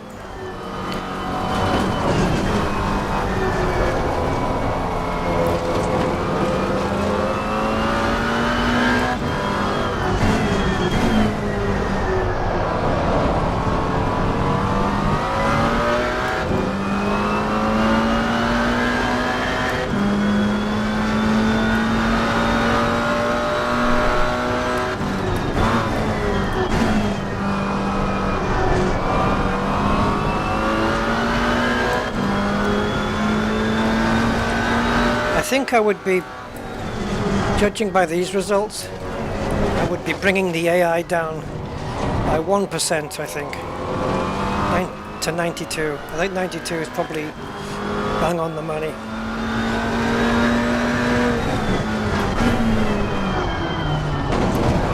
Oh shit. Why is there always one fuck up per race? Car on the left. Clear on the left.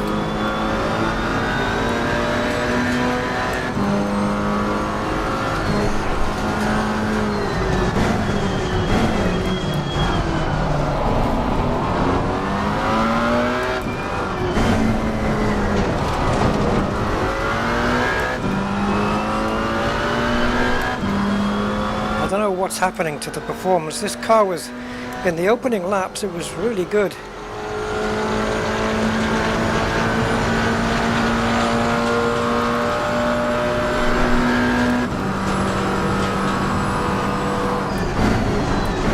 Car on the right. Clear on the right.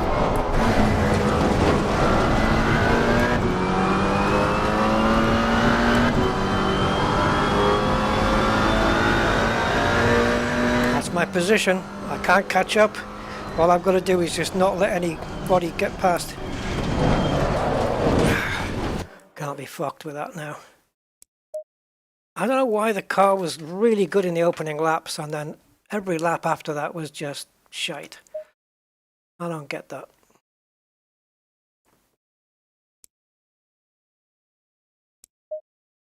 Damn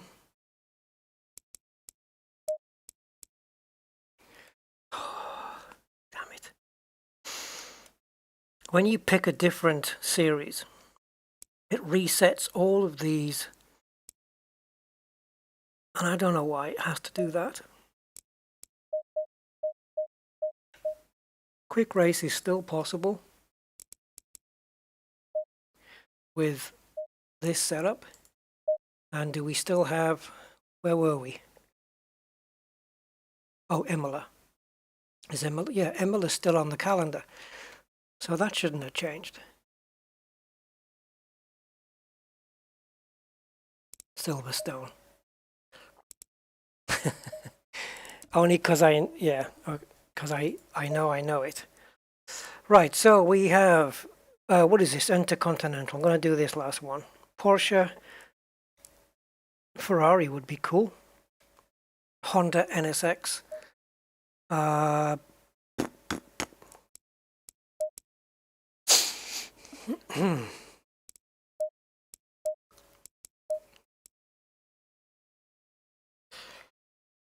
Yeah, maybe Andy, you might be right. I'm not sure if I've got damage on. This is one of my cars. I made this livery. I'm not sure if damage is set. It may be though. And if it is, it would certainly explain it. Should we take this one? Take this one. Let me have a look in the settings and see where we are with it. I've got to go back.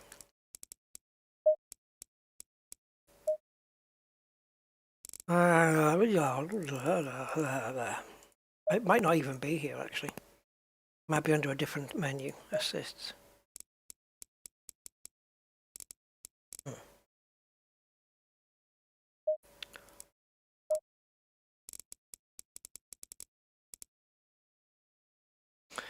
I think perhaps it is inside here. Well, so far the initial wet race that we did was the best one.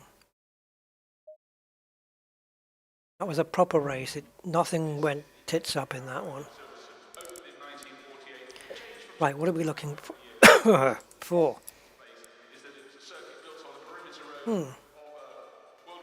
Where the hell is it then? Did I miss it?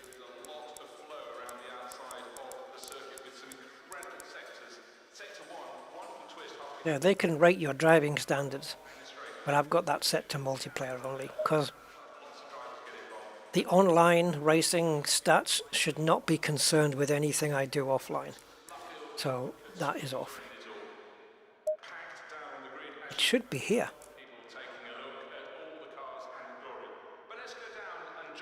Maybe there isn't an option to turn damage on and off, so you might be right. I haven't actually looked for that option before. That's all HUD stuff, which is quite extensive, as you can see. But yeah, you might be right. It could be damage. So yeah, that put us in pole, so we are really happy and looking forward to in that race. There certainly isn't. There certainly isn't any. Over most of the field, the 88 Mercedes beside you, though, is going to be a big threat. Yeah, we will see. Yeah, any options here that I can see. In the race with the tire management and everything, so. And it would come under gameplay, if anything, and clearly, no matter how many times I go into that menu, it's not going to suddenly appear. Not going to appear in the video either. See, this has got DLSS, it's got FSR. I don't bother with FSR though. Virtual reality.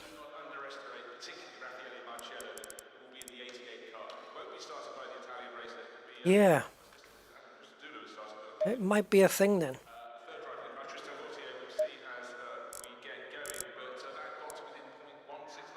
What's the temperature? 24. Okay. Let's go into the setup. Oh, it's already pretty down. Okay.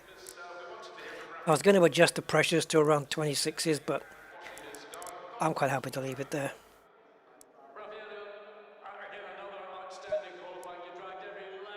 I'm in second place. Round Silverstone, this is going to... If I get the lead, this is going to be boring. Maybe. Who knows? It might not be. It's only the start. It is a long race, 3 hours. Our car is behaving great. Stay in double file.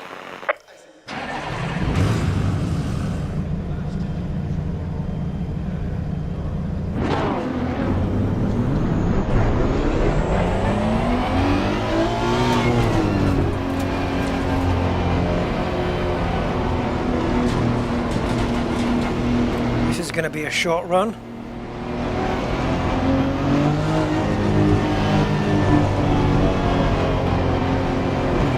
Green light, give it all you can. Car on the right. Stay out of trouble. Stay out of trouble, Rusty. Let him pass you if he has to, yep.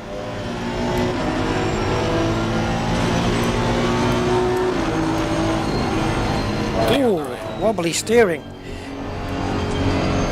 Car on the right. Clear on the right. I'm too busy looking at what those 4 blue boxes are on my dashboard around the gear number. Is that brake temperature? Tire temperature? Tires.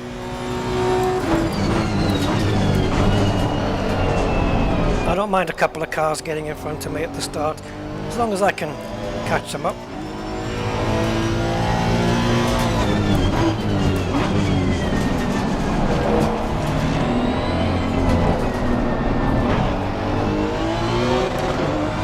It's going to take a couple of laps to get everything warmed up.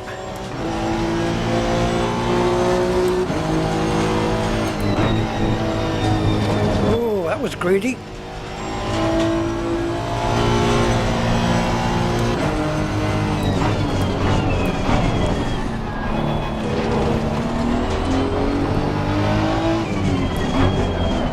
Oh boy, oh boy. Struggling to get it slowed down there.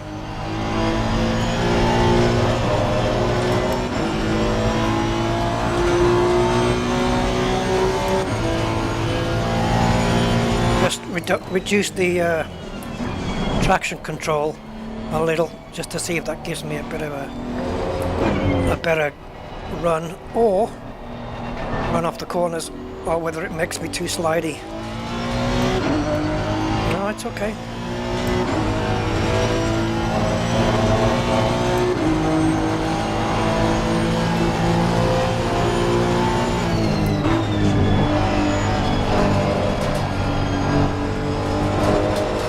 Feels like forever.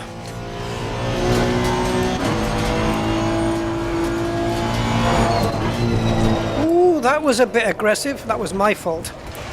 That was my fault. I just steered way too aggressively. Way too aggressively. We're going to do a restart on that one because, yeah, the obvious reason that I don't like getting flung out of the race running too early. Yeah, that was totally my fault.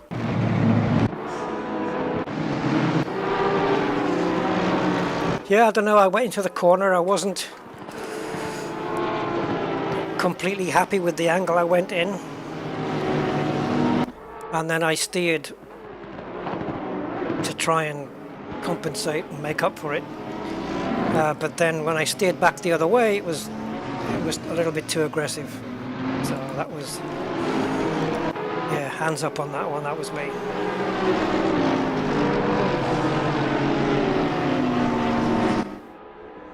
Where was it? Through Maggots and Beckett's, wasn't it? So let's go see what happened.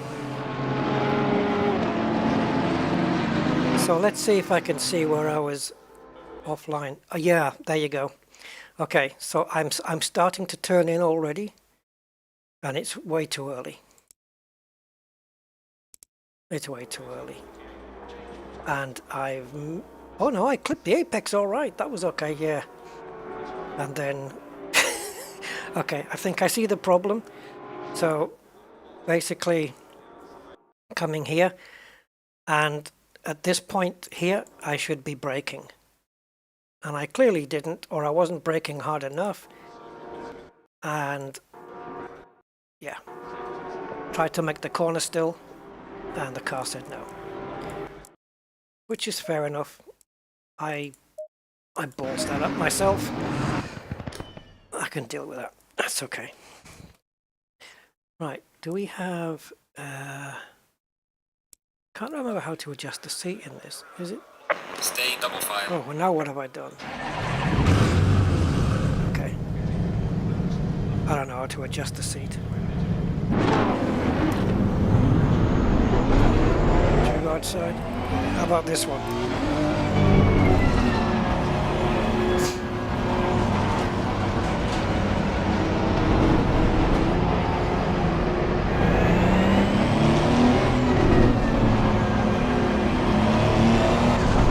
Green line, give it all you got. Car on the right. Clear on the right. As I grab the lead.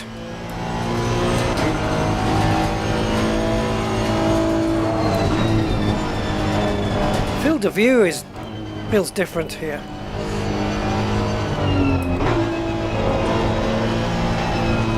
I think that would normally be third gear through there, but because we're all cold, helmet view.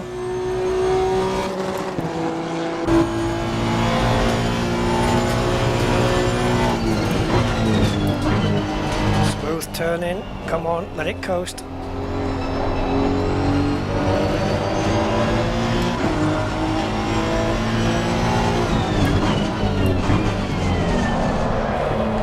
Oh dear, tyres are not very grippy at the moment.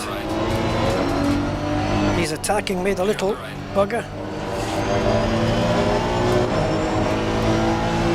So I think this is about my level, AI wise, because if I make setup changes, I'm gonna go quicker anyway. So yeah, this is about a good level. In fact, if I make setup changes to my liking, the chances are I'll be happy at 93%.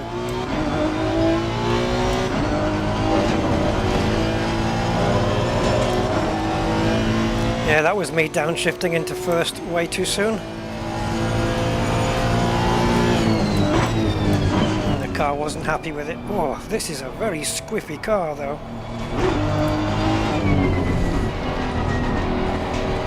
Just drop the traction control again. And again. Traction control down from 5 to 3. So less traction. More wheel spin out the corners. Let's see.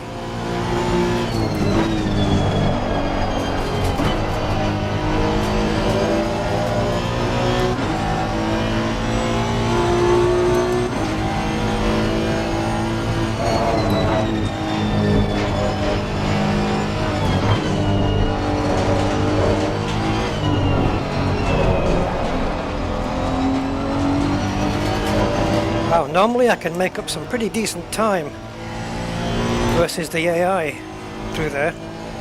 Not this time.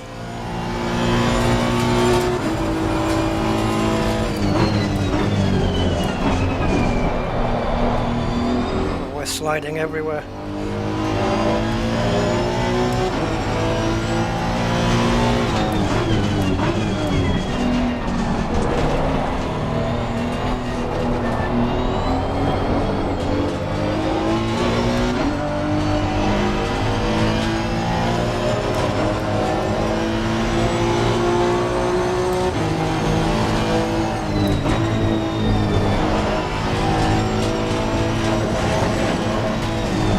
Unfortunately, I'm not being very smooth.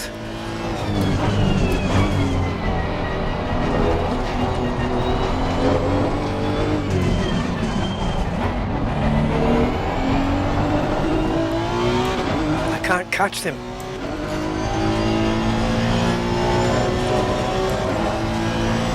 He's just about 2 seconds in front of me and I can't catch him.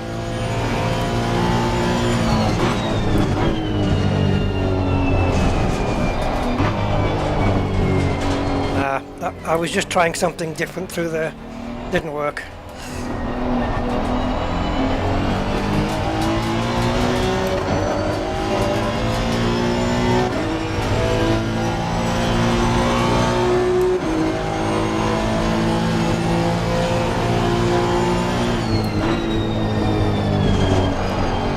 Wow.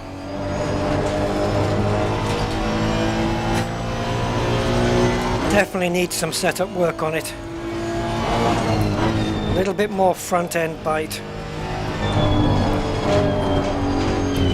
Because the front, it wants to turn in, but it's like, it's struggling to do it.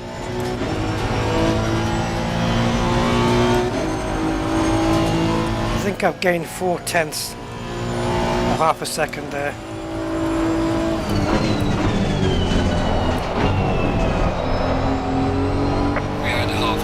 Still a way to go. This is for the lead as well.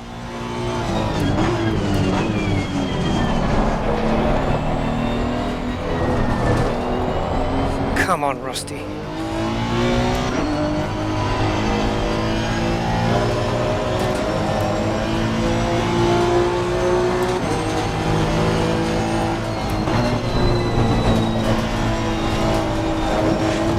Come on, you're gaining on this SOB.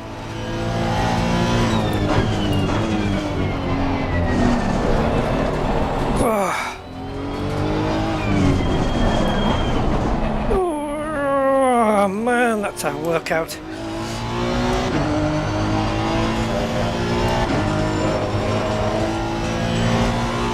Less than a second now, it was 2 seconds before.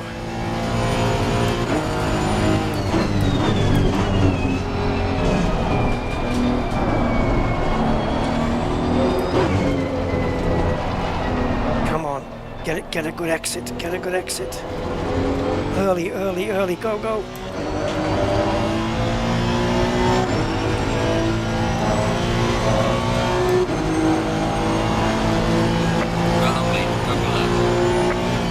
Fastest lap of the race, that was what I just did.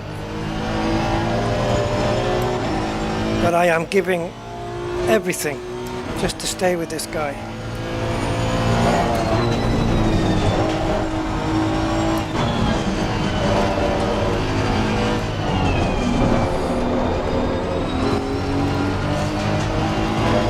Everything is very warm on this car now.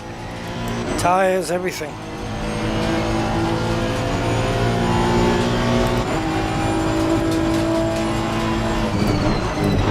Car on the left.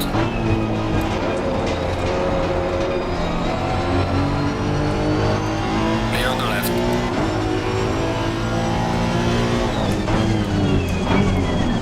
Oh, I thought I'd braked a little too late. Come on, why does it all go wrong once you've passed? It's like as soon as I pass for the lead, I forget how to drive.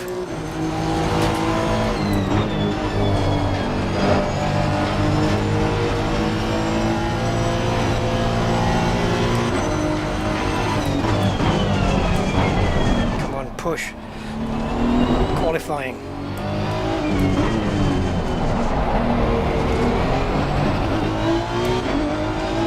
Yes, that was a good exit.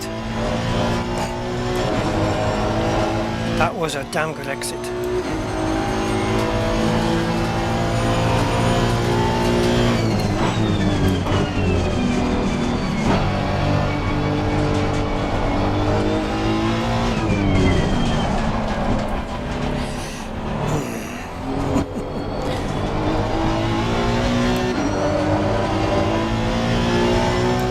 Oh, I'm dropping him. 1.2 seconds lead now. Right, mate, this is your last lap and you're the leader. One more lap. Just don't make a mistake, Rusty. Just nothing. You don't even have to push 100. Just push 99%. Leave a little bit of room. A little bit on the table. Oh, Jesus. Jesus. Stop it! Freaking me out.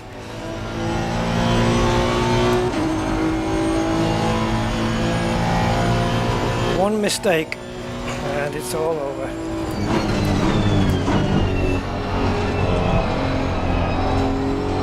Come on.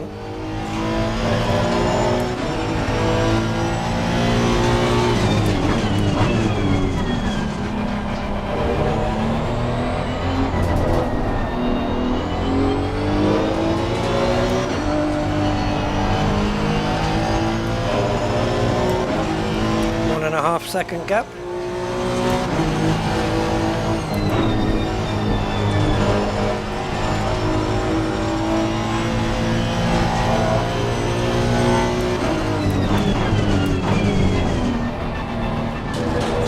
Nice, good. Ooh, yeah.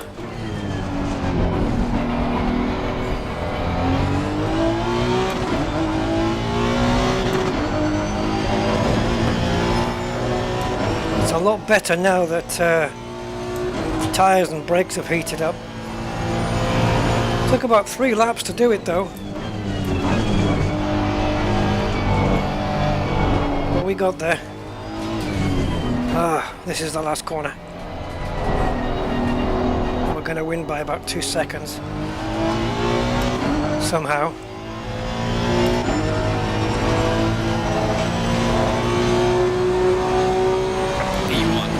Woo! Bring it back.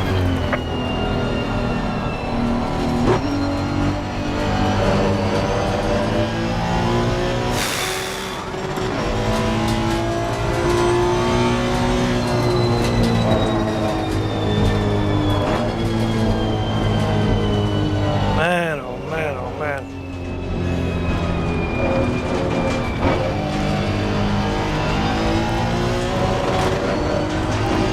Not need a heater in this room.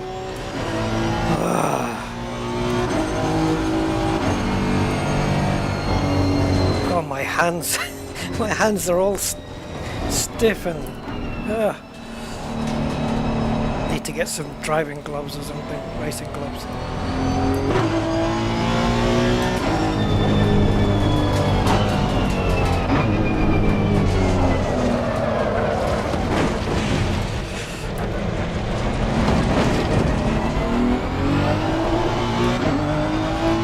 Tyres, careful. Cheers, Steve. I'll get it back to the pits just because it's the thing to do. The tyres are cooling down anyway. The front right tyre looks like it's getting cold. Because on these right hand corners there's less pressure on the front right tyre. I don't know what's going on here.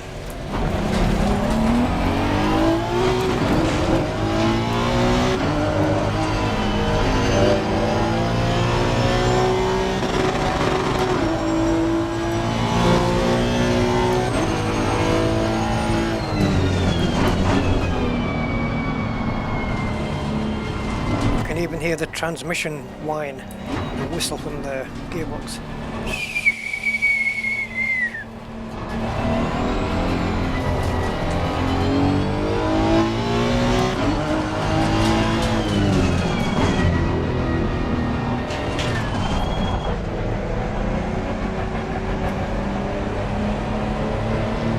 Macaroni, I'll tell you what. That was not bad. I know I was in, what did I start, third? Chasing down that leader though. I couldn't do it at first. It was, we were just kind of, you know, I was keeping pace with him. But then I just tried a few slightly different lines through some of the corners and I was able to make up a bit of ground. So it worked out okay in the end, and I got the fastest lap of the race.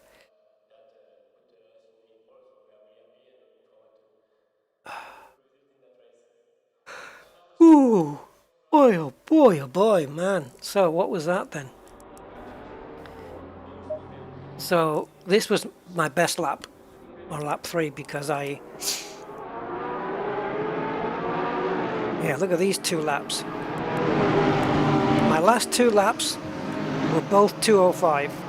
The only difference is exactly 0.2 of a second separate these 2 laps. That's how consistent I was, even though I was half a second quicker there. So I was 0.4 quicker there, then half a second slower, then 0.2 quicker. And the lap ended up being only 0.2 of a difference between the last lap. This one, I don't know where that came from, but I just went fastest in all sectors. So whatever I did there, wow.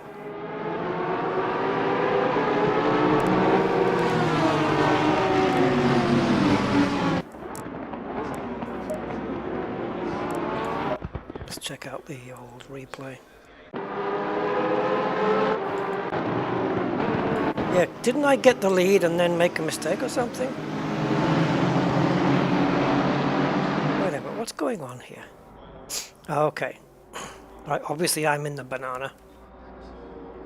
So as soon as we cross the line, go. I got a pretty good start. I was just able to edge the leader and take the corner. Just.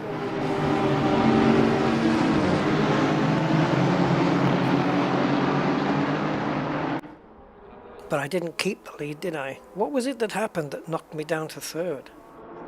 Can't remember. My memory's terrible.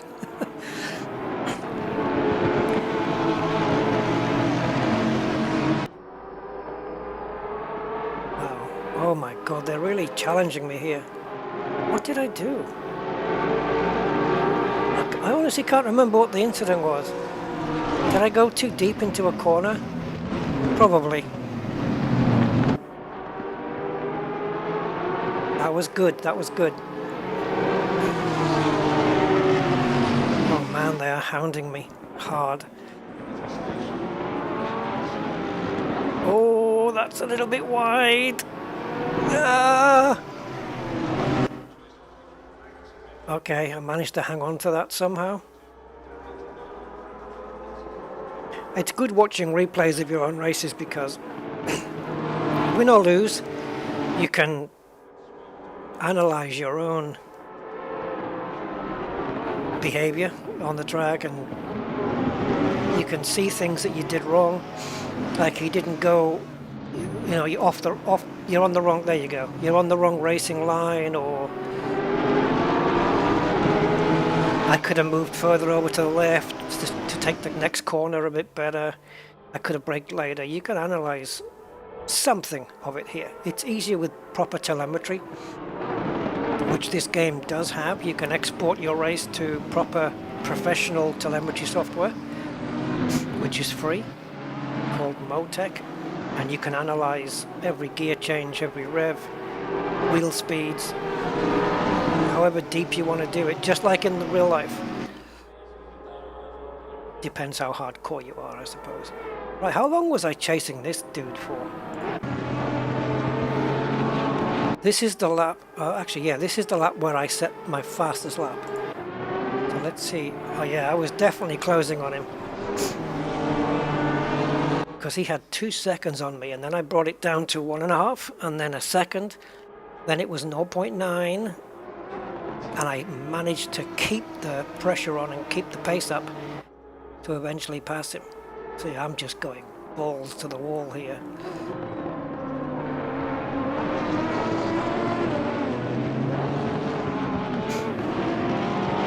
The car can twitch here, you gotta be careful.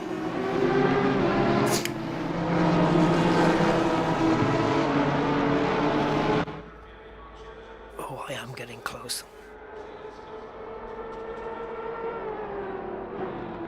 I can't even remember where I passed him.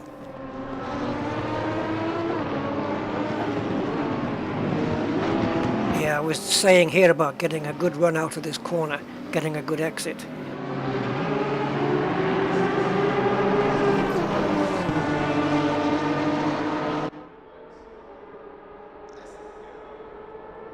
Yeah. Now I'm the hunter.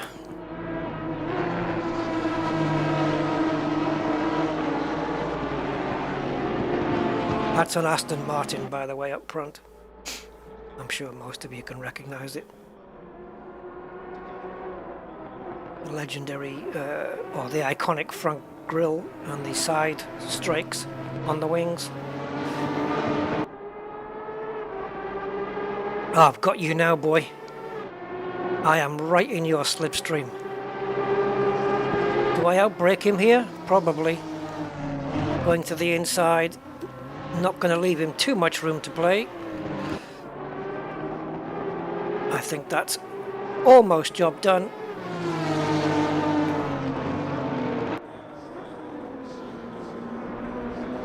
And there we go. A lead that I was not going to relinquish. We can even see it from his point of view as well.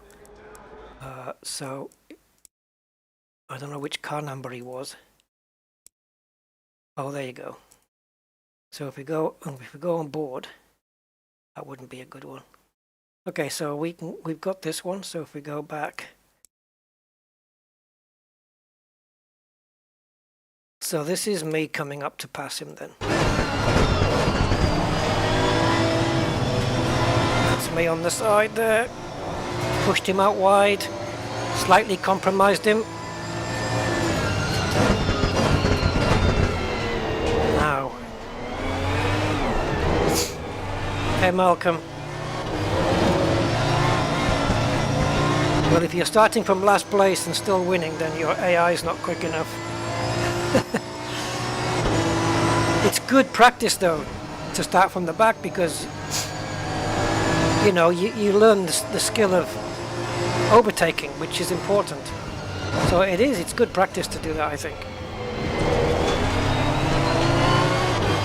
Because you're going to spend less time leading races maybe than, you know, than not leading them.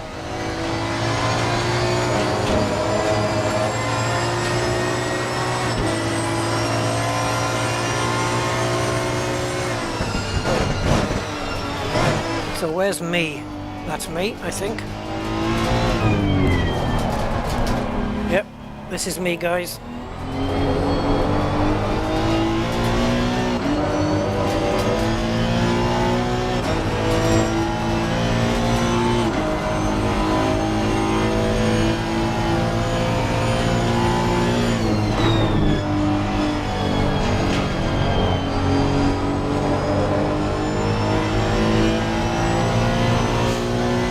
nice view, that one. Look at the detail in the cockpit as well. Pretty cool.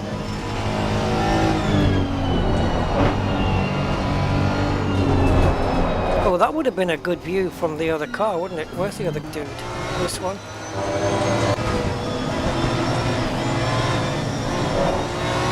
Oh, that was the moment, wasn't it? Yep.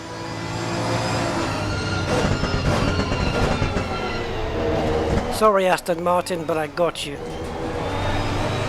He's trying, he got a nice exit there. And he got compromised there, I think, a little bit.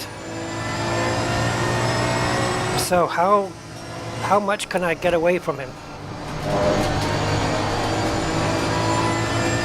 Oh, he's on a good line there. That was a good line. The AI is really doing well here. Yep, he's driving some of the lines better than I am. But they are computers, they know exactly where to be. Oh, I got a better exit off there though because I used more curb. So I should be slightly quicker all the way down the straight.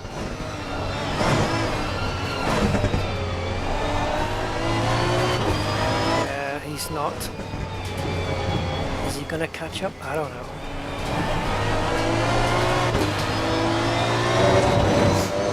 And you see, unlike in the older days, the AI, the wheel is not smooth and not taking in any bumps. This is picking up every bump in the road.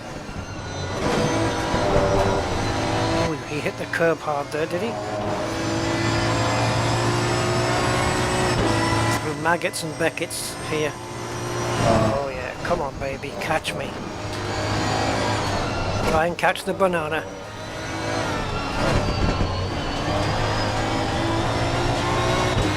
Yeah, the AI is pretty good, Malcolm. It is, but I mean, this is a good racing sim all round. This one, I reckon.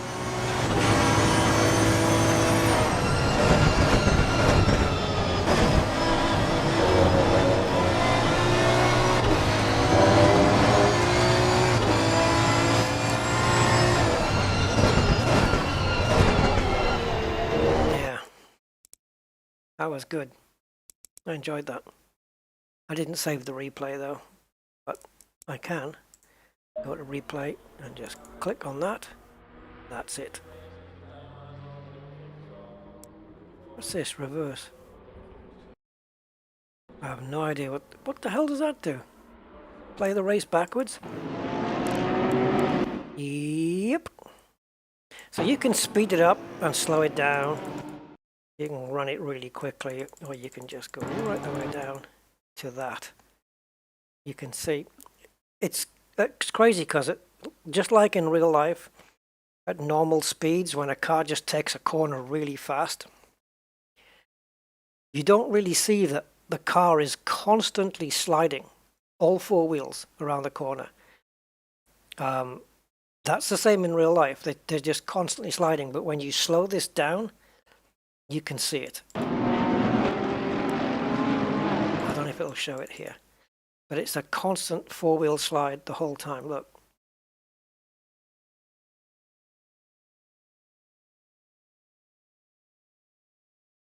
It's probably not the best corner to highlight it, but you get the idea. There is a...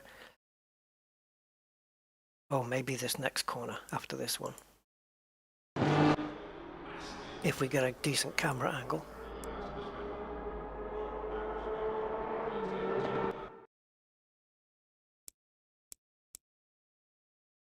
You should... Side view is not going to show it. You should be able to see that the car does front and back tires or axles are going to be sliding the entire time. They have to, because they can't just grip that much, because otherwise it would be like it was on rails. But it's not something that you generally see unless, you know, it's a really exaggerated slide. Let's try here. Yeah, not so much there. You'll just have to take my word for it. Even Formula One, with all the grip they have, look, there you go. All four wheels are sliding out. With Formula One, that's got more grip than anything. They do it as well. They're constantly sliding through the corners. And it's nice to watch in slow-mo sometimes. Okay.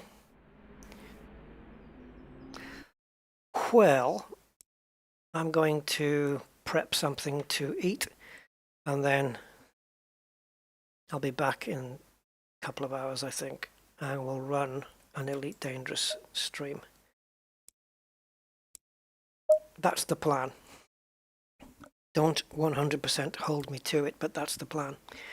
All right, guys, so I'm going to leave you with that. Thanks for joining me. And I'm going to continue my night of streaming so that I can go to sleep at a better time. Yeah, so cheers, everyone. And hey, Steve, were you there at the beginning? Can't remember now. Yeah, you were. Sorry. Hey, Thomas. Yeah, okay, guys. Thank you for being here with me, and I will catch you a little later. Until then, have fun, and I'll catch you then. Peace out, as they say. Ta-ta.